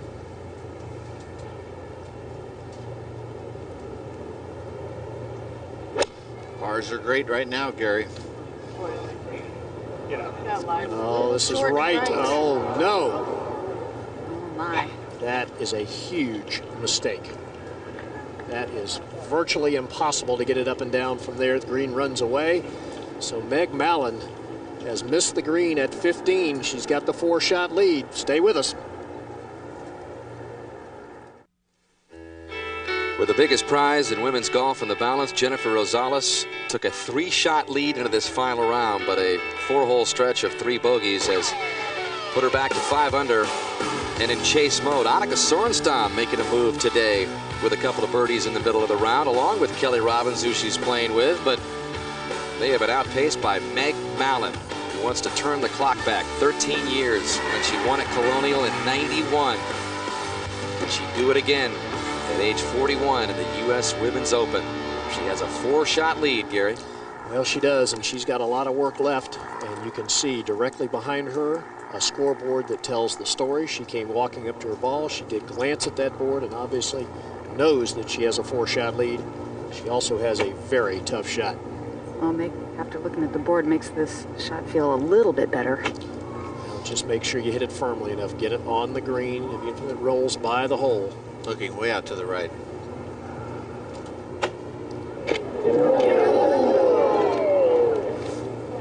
Oh boy, and that's right up against the first cut of rough. That's going to be a tough little chipper putt. It's amazing, amazing. You just sometimes can't look away from those flagsticks. We go up to 16. Kelly Robbins second. Huge drive, Roger. 150 yards. Got to respect this whole location, though. Cannot miss right, and this is going way right. That's when players start locking up, Roger. They don't release the club. That's what happened to Meg on the last hole. Shot right here. It's amazing under pressure. That's the one thing you got to tell yourself. Get it in the slot halfway down and then release that club. That's the one key thing that you got to do. No question, that was easily the worst shot she hit today. Annika now 133 left of the hole. Huge tee shot, good angle. She is not out of it, folks. She's got to hit one close to the hole, though, Johnny. Has not hit a good iron shot for the length of the shots. She keeps hitting it 25, 30 feet. We go back to 15. Mallon's fourth. Gary obviously choosing a putter. This is a tough putt. She's got to hit it hard enough to get up and through that fringe, and then it's going to take off. Hasn't made a bogey in 22 holes. Get in the hole. Still has it. Make it 23. Oh, goodness. Oh, you think it isn't her turn? Wow.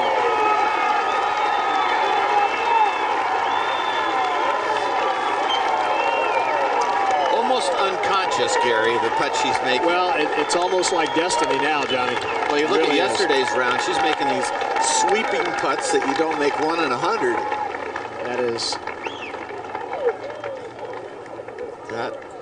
That is now 19 putts for 15 holes. Man, that is just off the charts. Let's take another look. Gets it through the fringe. It's got plenty of speed. If this doesn't go right in the bottom, it's going to go by. It's almost like that look by Michael Jordan years ago. Boy, it's just happening. More look. Now's where it picks up speed, running downhill.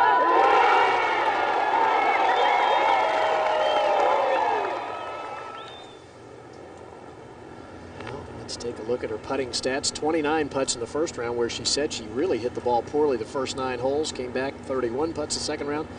Beautiful round of golf yesterday with 29 putts again and just 19 putts. Can you say Retief Goosen? Eerily similar, isn't it, Dan? And now Jennifer Rosales, 30 putt. Rosales bowed down to Meg when that shot went in, sort of saying, "You're the queen. I'm just watching your show today." This putt has been missed to the right all day long. He certainly lost that magic touch with this putter today. And also hitting a few too many errant shots. Go ahead to 16. Kelly Robbins, very tough third. Roger. Well, it looks as though she's trying to flip the ball up into the air. Not much green to work with, and it runs away from her. And I think that was just some kind of concession. I'm going to hit it past the hole and see if I can make something from 15 feet.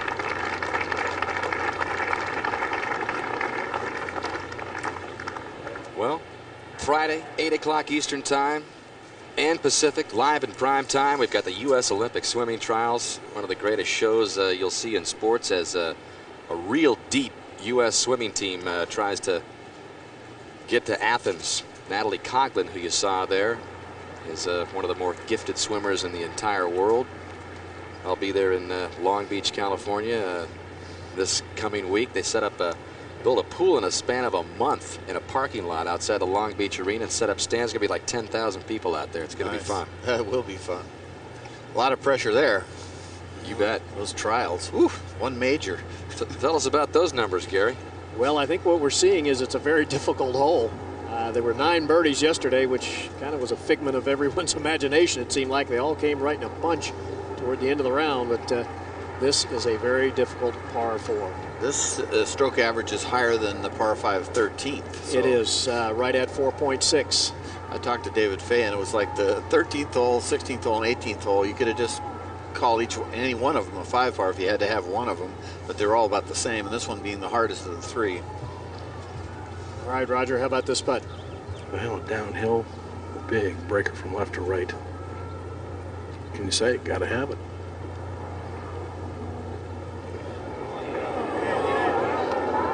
Short on all these, Gary. Very surprising, Johnny. Back at 15, Jennifer Rosales missed the short par putt. She drops to 4 under, and Meg Mallon is on the tee at 16. Oh, beautiful drive. Right at that small tree that most of the players are hitting towards. Yeah, this fairway has firmed up. All players now getting some rolls, so getting over the creek on the second shot, not an issue. We go to 18. Michelle Wie finishing up here, Jane. She's at +1. We've got Creamer in at +1, so a big shot here. Well, it is, and she's bombed a drive. She only has 140 to this hole. Uphill, wind helping a little bit from the left.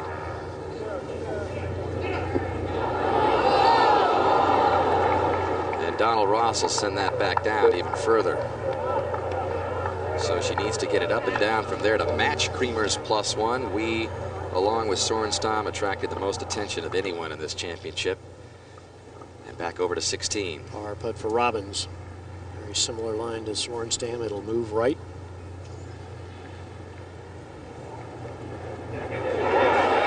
Yes. So she keeps the hopes alive. Oh, that was clutch. It was, but still 4 back. Meg Mallon safely in the fairway at the difficult 16th, and One more look at the reaction to the par putt at 15. Hey, it's just my time. What can I tell you?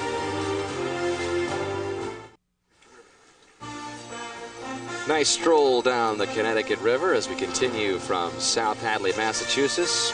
59th U.S. Women's Open rolls on, and so does Meg Mallon. 4-shot lead over Sorenstam and Robbins with just 3 holes to play. But the par 4 16th and 18th are difficult. And while we were away, this was Michelle Wie's third, trying to beat Loam, maybe tie Paula Creamer. Needs to get it up and down to match the 17-year-old. Pretty easy pitch shot right up the draw.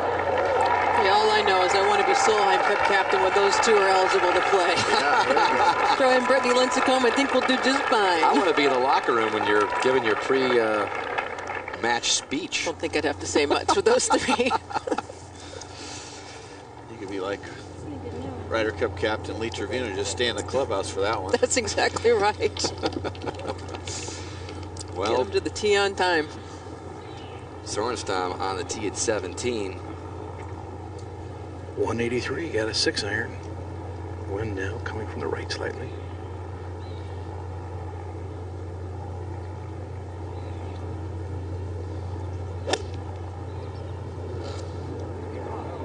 Ball starts right, drawing a little bit, just right of the hole. Another well-struck shot. Sorenstam, again, we've talked about it a lot this week, coming up short last year at Pumpkin Ridge with that shot to the right on the par 5 finishing hole, out of the playoff by a shot. Says she thinks about it pretty much every day, and was in position here in this final round again today. Well, she's running up against a historical round. True, true. Meg Mallon starts at 4 under par, now -10. Does that help your disappointment, though? Or? Yeah, well, you got to say, hey, you know. Hats off. She's making putts from everywhere the last couple days and playing good golf, but putter's just been unconscious almost. Robbins. 6-iron.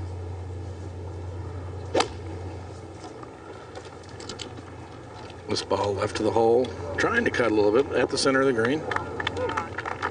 And Robbins also feeling some disappointment after coming up short at Pumpkin Ridge last year as well. There is the golfer of the moment right now. One of the greatest smiles in the game as well, Meg Mallon. Okay. Pleasure to watch play. All right, getting ready for an important second shot. And Gary, she's really taking extra time, deciding exactly how that wind is playing on the second shot. It's hurting a little and left to right. Needs to carry it 164 to get up that ridge, up that false front, I should say. She's done that. That'll go to the back fringe, but that is just fine. You know, last year when she won the Tyco ADT in November, she went toe-to-toe with Annika, and nobody gave Meg much of a chance, and I think she kind of took that personally. Up to 18. Shall we to match Paula Creamer? So a 14-year-old and a 17-year-old share low amateur honors at +1. We with a 73. Creamer and we currently in a tie for 13th. And remember, the top 20 in ties are exempt for next year's championship at Cherry Hills. Won't be needing a special exemption to come back next year, will she? No, the 285s, Dottie, matched the second lowest 72-hole total for an amateur in the Women's Open. Only Ari Songs, 285 last year at Pumpkin Ridge. And Grace Parks, 283, the low 72-hole score by an amateur at 99.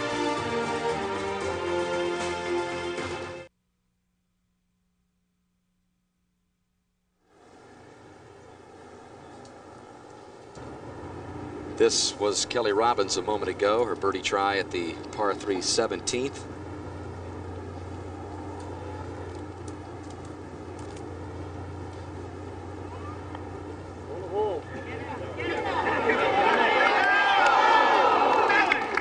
Nice try. Just things not working out for the challengers today, and things working out for Meg Mallon in a big way. MetLife Blimp Snoopy 1 teaming up with us again, providing the bird's eye view of all the great golf action below. In South Hadley, Massachusetts, beautiful July 4th Sunday, as we look down across the water to the par 3 17th. Roger. A little bit downhill.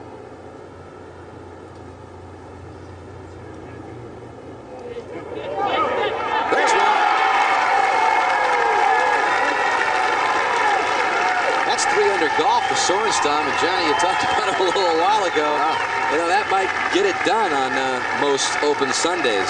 I'll tell you what, it's not over yet. If somehow she can birdie 18, Meg Mallon's still got to go through a little wall of fire. She dodged a big bullet on the last hole. That might have been the putt of the championship. Sorenstam 4 under in the last 11 holes and is still 3 back. And at 16, Mallon for birdie from the back fringe, and obviously she must have heard that roar, Kay. Oh, yes, she did. And the intensity of it, she figures it probably was something very important. Mallon has handled these last 3 holes well. 2 under par coming into them today. Down the hill, big swing to the right. She has such soft hands, such great touch.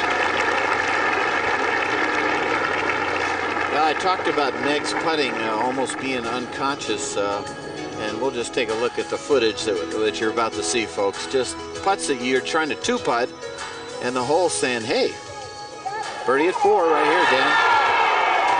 Yep, going her way. Takes a bow, and then at 11.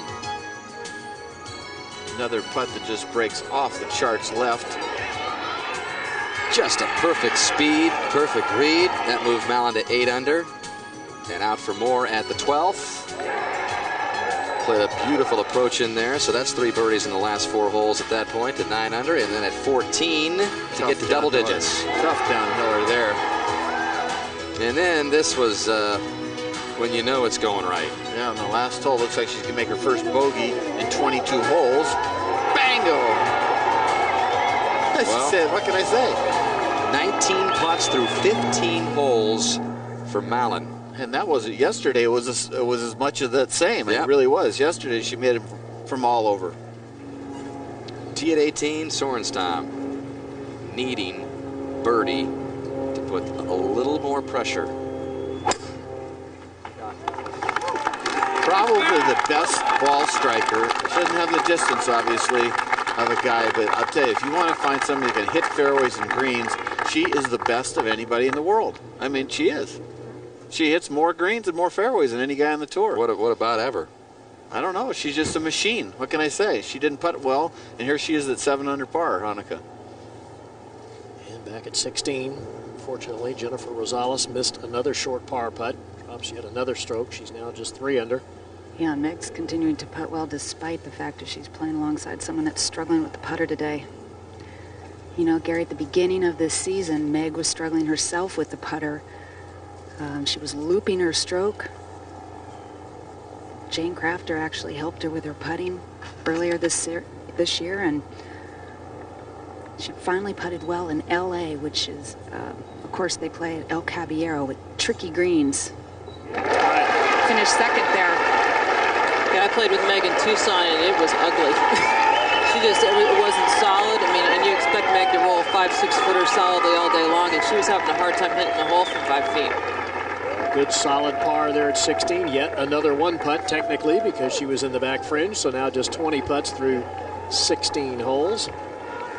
And the lead is still 3, but still a couple of tough holes left. Good solid par 3, 183 yards today, and then a very difficult par 4. And the 2004 U.S. Women's Open being brought to you by Ford Expedition, capability without compromise. By Michelob Ultra, lose the carbs, not the taste. By Masella from TaylorMade, designed specifically for women, get the most out of every club. And by MasterCard, there are some things money can't buy. For everything else, there's MasterCard.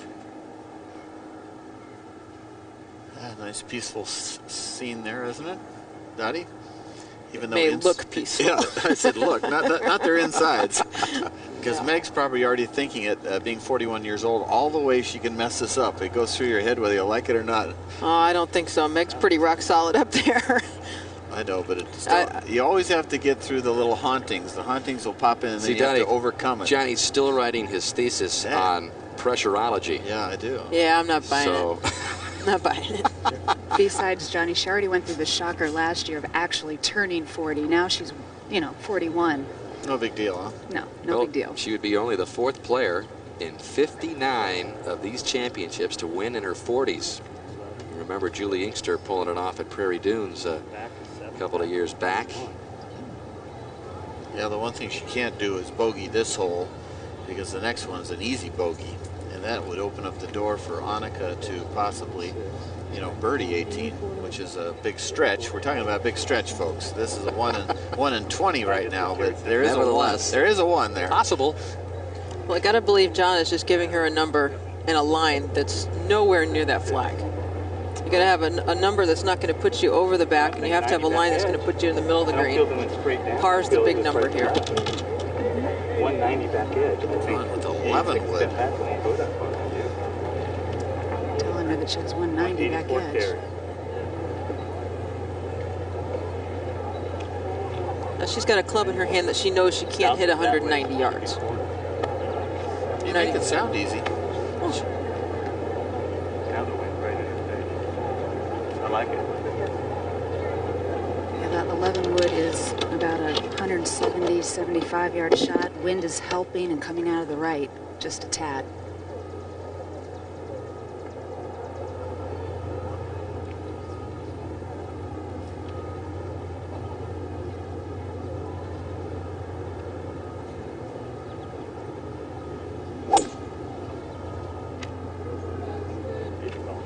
Looks like a pretty good line. I would say so. The 11 wood might get her to 11 under.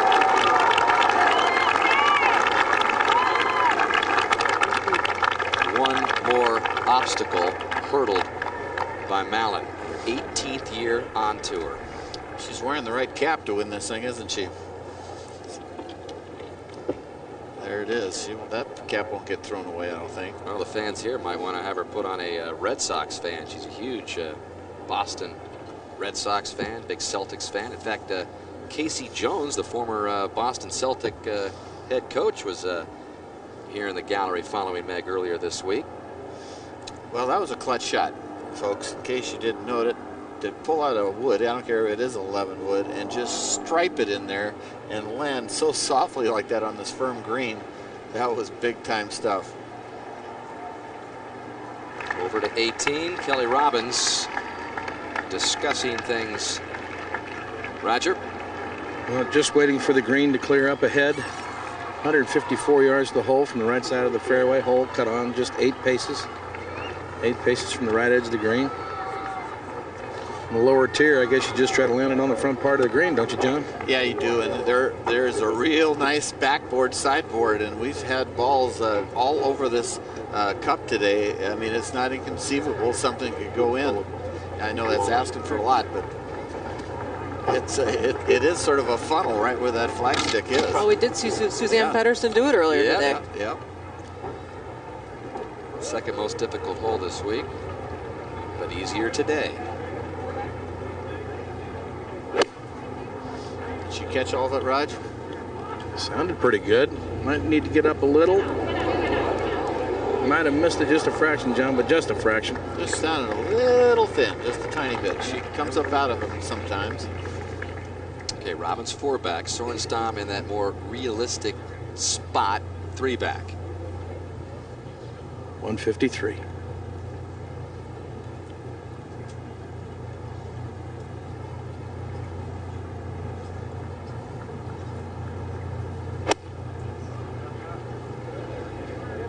Ball a little bit left of the hole. What a shot. It's going to come off that hill, Roger. Watch this. It's going to get real close. It's going to be within 3 feet of the hole. Well, maybe 5 or 6. Bottom line, good shot at a good time for Sorenstam, who's been just struggling to kind of catch fire, even though 4 under the last 11 holes, a chance to go back-to-back birdies and put a little more pressure on Mallon coming home. I'll tell you, if somebody would have told her that she would shoot -8 after this hole and not win, she'd be surprised. Well, we mentioned the great finishes by 14-year-old Michelle Wie, 17-year-old Paula Creamer. Only Grace Park back at Old Waverly in '99 eclipses the 285 totals by the pair of teenagers, and there they are with Kelly Tillman. Kelly? Dan, if the children are our future, the future sure looks bright for women's golf. Congratulations to both of you girls. And I emphasize, girls, how young you are for such a grand accomplishment of low amateur at the United States Open Championship. I sense a budding rivalry here. Is this the case? I don't necessarily think that. You know, we're very good friends. I think on the golf course, though, we both want to beat each other, but I think that's natural. Yeah, I mean, on the golf course, we don't see each other, so we just look at the leaderboard and you're like, I have to beat her, but off the golf course, we're really good friends, and I don't really sense any kind of rivalry off the golf course, but on the golf course, sure enough, you want to beat her. You'll be seeing a lot of each other over the next few years, next couple of decades, I would guess. This tie for 13th that you've both posted is good enough to come back to play in Cherry Hills next year at the United States Open Championship. You are automatically qualified as of right now, and Michelle, I guess that would be a nice change of pace for you after the heat that you came in under with your special exemption. There were some critics out there. Yeah, I mean, there was always critics, I mean, to everything, and I think that I have an easy way in next year, and I'm really glad that I played good today, so I got 13th, and I feel really good about my game. I'd like to ask you both about your plans to turn professional. Paula, you at the age of 17, what's the story? I'm really not sure yet what I'm going to do. I have one more year left of high school, so I'm definitely going to finish. But I'm not sure. I really haven't decided. I've taken a couple college visits, but we'll see what happens. And Michelle? Well, I have 3 more years of high school, so I have a little bit more time. But I definitely want to go to college, and I don't know when I'm going to turn professional. If I'm going to turn professional, I'm not sure. It's just too far ahead. So the story hasn't changed for you as of yet. Thank you very much, Michelle and Paula. Congratulations to you both. Let's go back to the action as it's heating up at 18. Thanks, Kelly. That puts it in perspective. 3 more years of high school. We'll get back to you on that. Wow. This putt's a little slow the first half. And it doesn't break as much left as the players think. Robbins! Aggressive. She had to give it a run, I think. Actually, after Kelly, the next lowest is Jennifer Rosales, and she's 3 under, so it doesn't really matter. She had to give that a run. Yeah, it's just nice to see her having some fun on the golf course. Sometimes it looks like it's a real chore, and I think she's really had a good time this week. Well, a couple of big putts right now. One at 18. You see Annika Sorenstam upper left trying to finish with back-to-back birdies, and at 17, Meg Mallon looking for birdie at 17. Well, the way she's putting, this little hook putt here is looking pretty good to her, I'm sure. Speaking of Meg, of course, who's going to putt first. Looking out to the right.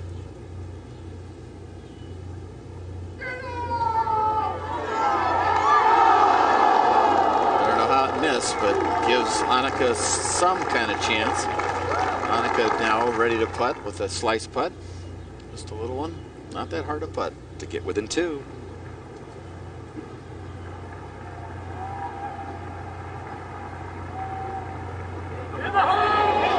Yes! That is a championship finish by a true champion.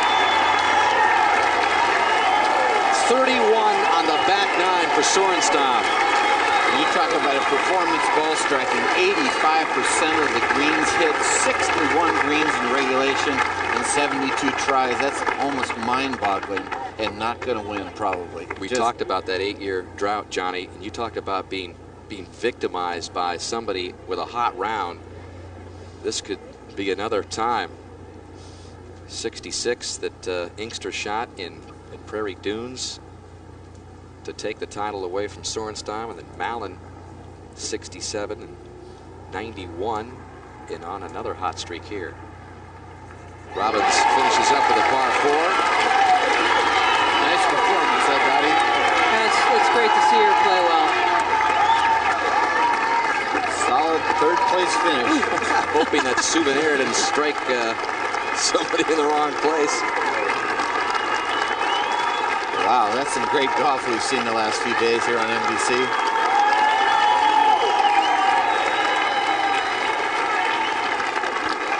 Part of the gallery here this week.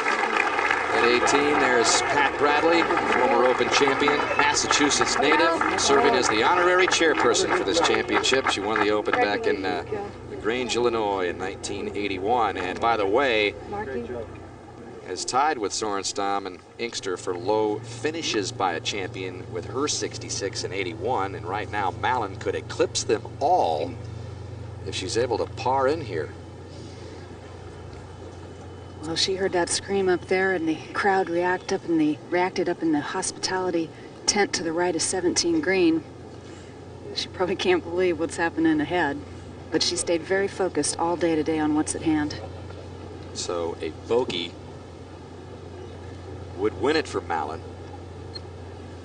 with that 2-shot cushion. Sorenstam gives her something a little extra to think about. I like her odds. What do you think? I really like her odds. But there is a creek to the right. If she were to come up out of it, which she's done a couple times in the last hour. Well, she did it. She flirted with that creek on Friday's second round. You know, that's the one thing she can't do. And then, well, you don't want to think about all those bad things. You just want to pick a spot and hit to it and say, what the heck? But there have been players like Jean van der Velde on the last hole. Oh, don't think that way. I'm not just saying there have been. It's his job.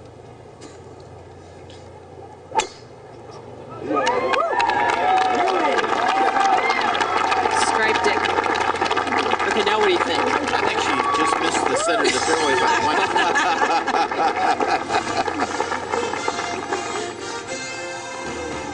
Mallon, moments away, but it was the Hall of Famer Sorenstam with a birdie finish, who appears to be victimized again by a great final round in this championship. But like the true champion she is, the fight to the finish.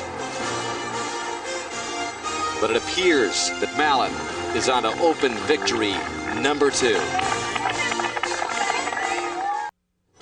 Well, this year is a role reversal from 9 years ago. It was Annika Sorenstam hoping that Meg Mallon wouldn't make that putt on the 72nd hole at the Broadmoor, which put away the first of 2 back-to-back U.S. Women's Open titles for Annika Sorenstam. She would win the following year, and then still has not tasted victory in this championship since. But now it's Meg Mallon in the driver's seat, so to speak, here.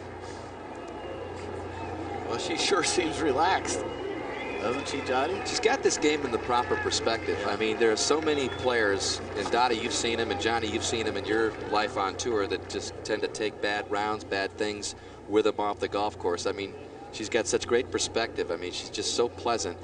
It just doesn't carry it around with her day to day, week to week. That's very true. It's not to say she's not upset by a poor round, but she leaves it at the golf course, and that's hugely important for longevity out here. Probably because she has 5 siblings that won't let her get a big head either. Mom and Dad do a pretty good job of keeping her straight, too. Well, 2 things will keep you out on tour a long time: a good attitude and a good putter. There's a lot of great ball strikers that leave early, but the good putters, they just stick around forever. The Rosie Joneses, you know, just they hit it down the middle, but that putter keeps them in it. And that's what Meg has done now that she's turned her putting around. Well, let's listen in here.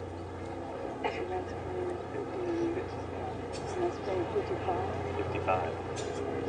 You got the ridge is there's about 7. That's 64 to the base. 60. Yeah. 63, 64 to the base. So that's 69. Then we had a shot uphill.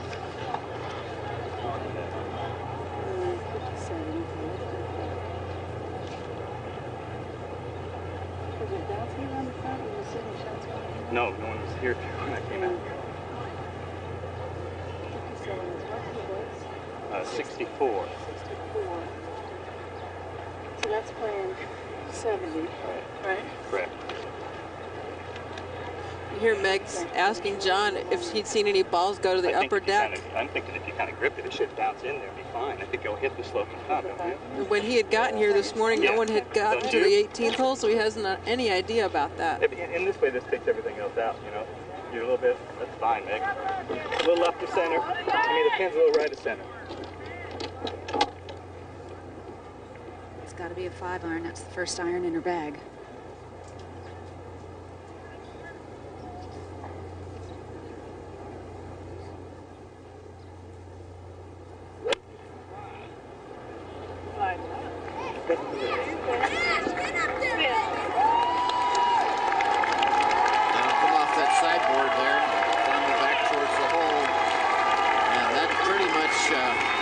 From there. I don't know where John Meredith is in Albuquerque, but if you start singing, turn out the lights. What a performance by Mallon.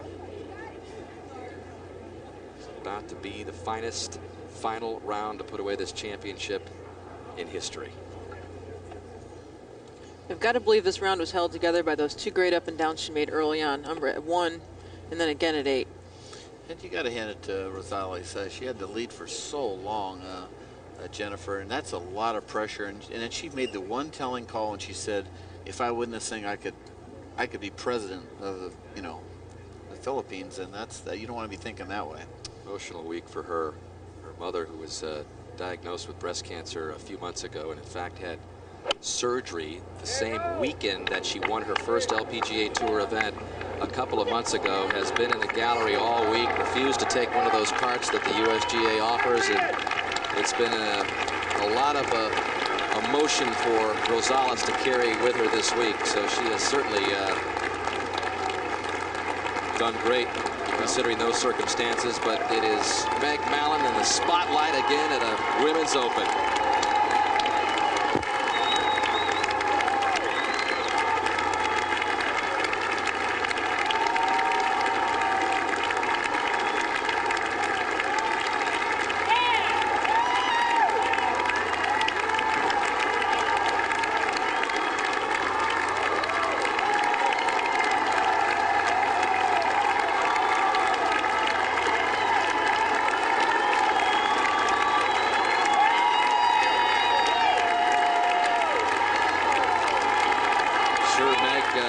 Trying to hold off the emotion, and you can bet there's some emotion in Hilton Head, South Carolina, where about 2.5 hours ago we mentioned that her dad John and her mother Marion are watching at home on television. Her mother suffered a brain hemorrhage about 2.5 years ago, which left her paralyzed on the right side. She's been in a wheelchair for quite some time. However, we do understand that she's doing much, much better.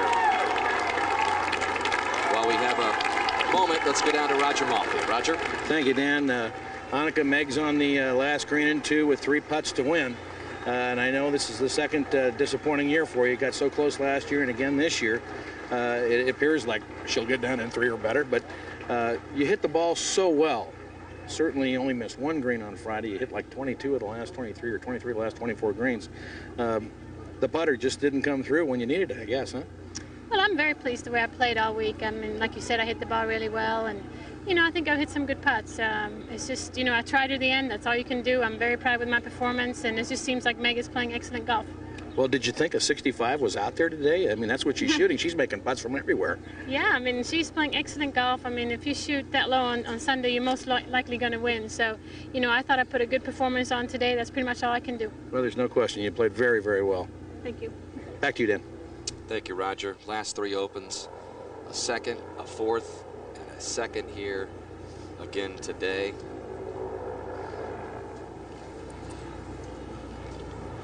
Well, you got to hand it to Meg Mallon. 31 putts so far in 71 holes. No 3 putts for the championship, and that's just. And she's hit the ball well too. I'm not going to say she hasn't hit it well. Not like Annika, but of course Goosen had 33 1 putts at Shinnecock. So the 2 opens that have won by guys that are just flat. I mean, 2 players that have just flat rolled their ball. Yep. Rosales will play first. This is an important 2-putt for her. She can get 4th place all by herself, which is a big payday and a great performance, and do a lot of stuff for her career. And her country back in the Philippines. She finally got one to lip in at the last hole for par and kind of raised up her hands. And she's got to recheck the line. Most players, Kay, have missed this to the right. And the the teenagers perhaps dreaming about the moment they'll have one day. Michelle Wie and Paula Creamer. That kid is getting in position. Both of these gals are looking pretty good. We didn't need to crane her neck. She was tall enough to look at the action. This really goes right now. Looks good. Would it be nice if that went in? That's a good putt there. Got up there to that solo fourth and knocked out Michelle Redmond and Candy Kung, who is, of course, a fine young player, 22 years old. Jennifer Rosales, the 36-hole and 54-hole leader, not her day. 75, but she got a good taste of what it's like to be in a major championship. Healthy dose of it. And maybe her day is yet to come. But Meg Mallon has a chance to shoot the lowest final round in Women's Open history, a 64. Johnny, you shot a 63 a while back. I mean, this is pretty heady stuff here. It is, and Dottie, a good friend of yours here. Why don't you take us through this? It's a pretty good feeling for her, huh? Oh, this is great. The hard thing is you have to compose yourself enough to finish the deal. I mean, she knew what the deal was as far as being 2 shots up and 3 putts to win. But you go about your business and try to hold it in check for just another minute or two.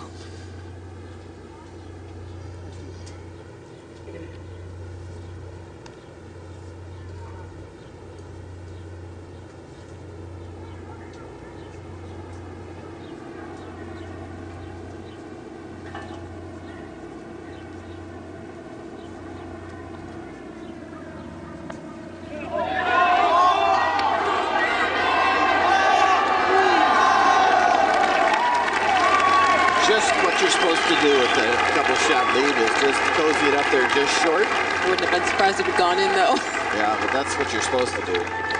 But what you're seeing here is a 65 and the lowest round ever turned in by a U.S. Women's Open champion. Meg Mallon has done it again, 13 years removed from the first one.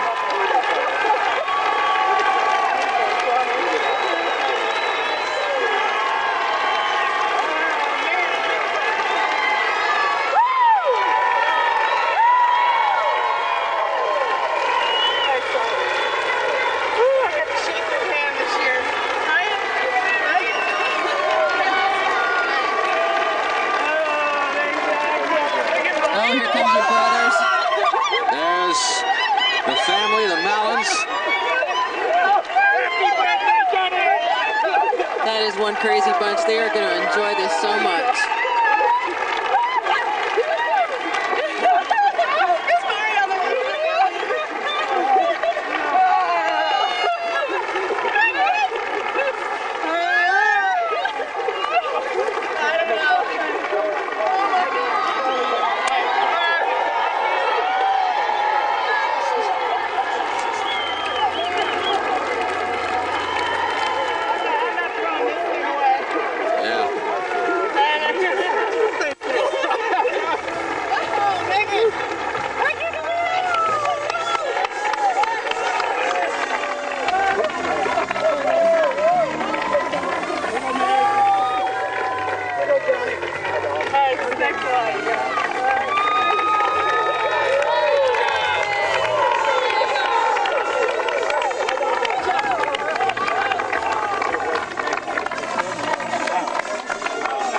Everybody wants to congratulate Meg Mallon.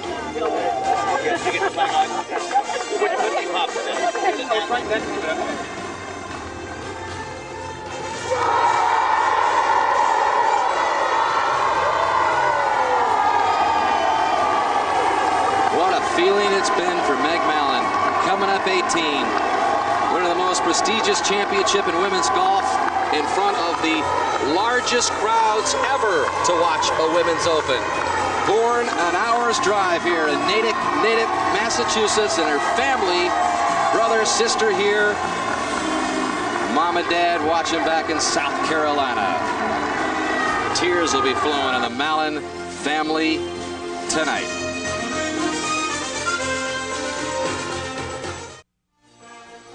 Next time our NBC golf crew gets together, the U.S. Senior Open coverage beginning Saturday, July 31st. Bruce Litsky, the defending champion, will be there at the 25th U.S. Senior Open, again beginning Saturday at our next USGA event. Most years between Women's Open titles. Meg Mallon back in '91 broke through a Colonial, just shattering Hollis Stacy's biggest gap of 6 years by 7 years. It was that kind of day for Meg Mallon. You could tell from the very get-go it was going to be that kind of day. Missing the first green at the first here, and then playing her third shot, and that one would have gone well by, hits the stick, makes par, and it kind of is just that day for Meg Mallon. Then at the third, the par 5, tossing it in the air. She was 4 back at this point, but picked up a birdie there to creep within 3 of Rosales. And then for birdie at the 4th on this severely sloped green at the par 4. This, Dottie and Johnny, is when you really know it's going your way. Oh, no question. And she rode that momentum all day long. After that birdie, she got within 2 of Rosales, and then here making the turn, 3rd at the par 5 9th. Really a nice swing there with that wedge.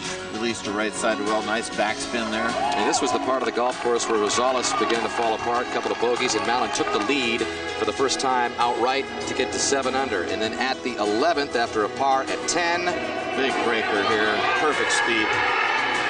Got it to 8 under. The lead was 3 at that point, but Robbins and Sorenstam were still coming on, giving her a bit of a run. Back-to-back birdies there, got it to 9 under, and the lead at that point was 2 over Kelly Robbins. So then here at 14 for birdie. Drips in another one from the high side with perfect speed. And became just the 7th player to ever reach the 10 under mark in a Women's Open. And then this has to be the key shot right here. This is the one that seals the whole deal. This is a big sigh. Let's get to the 16th and get out of here. It was going to be her first bogey in over 22 holes, and she knocks it in from off the green. Played the last 24 holes, Johnny, of this championship at 9 under with no bogeys. And then she just hits a perfect putt here, really. When you got a two-stroke lead over Annika, just cozy it up there and say thank you very much. 32 on the back 9, the lowest final round by a winner in this championship. A 65 for Meg Mallon. And she picks up her 4th career major, 16th win overall. And we take a look at the final leaderboard. Not a lot Sorenstam could do with Mallon today.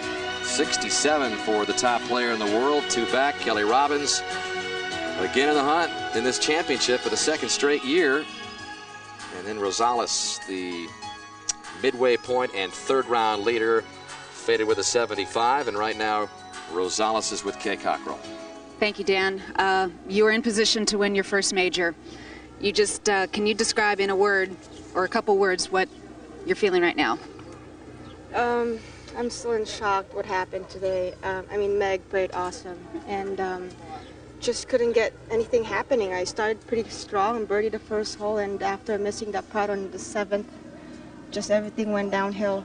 So I tried my best, but just next year.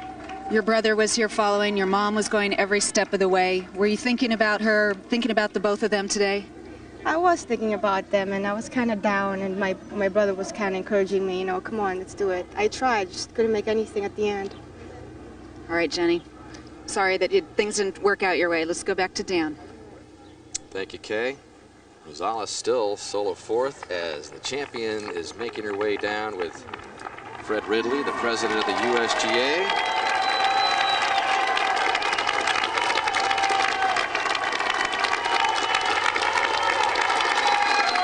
Gene Myers, chairman of the Women's Committee, also down there. And Meg Mallon gets to get her hands on that trophy for the 2nd time. Hugging with the co-low amateur, Michelle Wee, and Paula Creamer. Ladies and gentlemen, the 2004 U.S. Women's Open champion, Meg Mallon.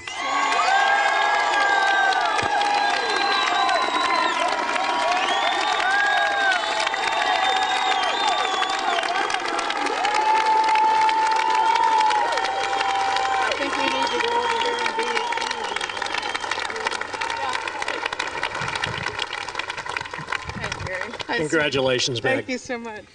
First of all, I have to ask you, what got into your putter here all of a sudden? Yeah, it was the right time. I just felt so good over the putter today, and they weren't easy putts by any means, but just rode the ball so well, and the cup looked like a bucket today, and it was a great day to have that happen.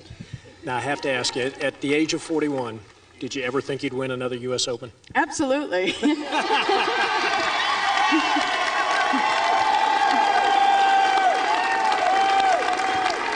I know you had an awful lot of family here, a lot of family support. How important was that? Oh, it's fantastic. My brothers and sisters are here, and I'd like to say hello to my sister Tricia, who couldn't come, and my parents who aren't here. I know they're just having a ball right now, but it was a family effort. I told them I couldn't even look at them all day today because I knew that they were getting emotional out there, and as was I, and it was just a great day for our family. Was there ever any point in the final round over the last few holes where you actually felt comfortable? No. Even over this last putt, you know, I've seen so many things happen in my career, and these two need to listen over here, these youngsters, because you know, I finished second twice in this tournament, and that hurt a lot, and so I kept that in the back of my head, that you got to play every hole and play hard. Well, you certainly did that, and we must offer our congratulations. You're champion. Thank you. Back to you, Dan. And Gary, in a day of young and talented players from all corners of the globe who seemingly are striving to take over this tour, it's a 41-year-old veteran from the United States on the 4th of July, Meg Mallon, who wins the championship. Don't forget, we're back with you. Our next USGA Championship, Saturday, July 31st, as we've got the 25th U.S. Senior Open Championship. Coming up tonight, beginning at 7, 6 Central on NBC. It's an all-new Dateline NBC, followed by the Macy's 4th of July Fireworks Spectacular and Crossing Jordan. So far, our entire NBC golf crew: Johnny Miller, Dottie Pepper, Gary Koch, Roger Maltby, Kay Cockrell, Jane Crafter, and the Golf Channel's Kelly Tillman. Dan Hicks saying so long from the Orchards Golf Club, where the July 4th fireworks will be in the Mallon family tonight. Happy 4th of July. Congratulations to Meg Mallon, two-time champion.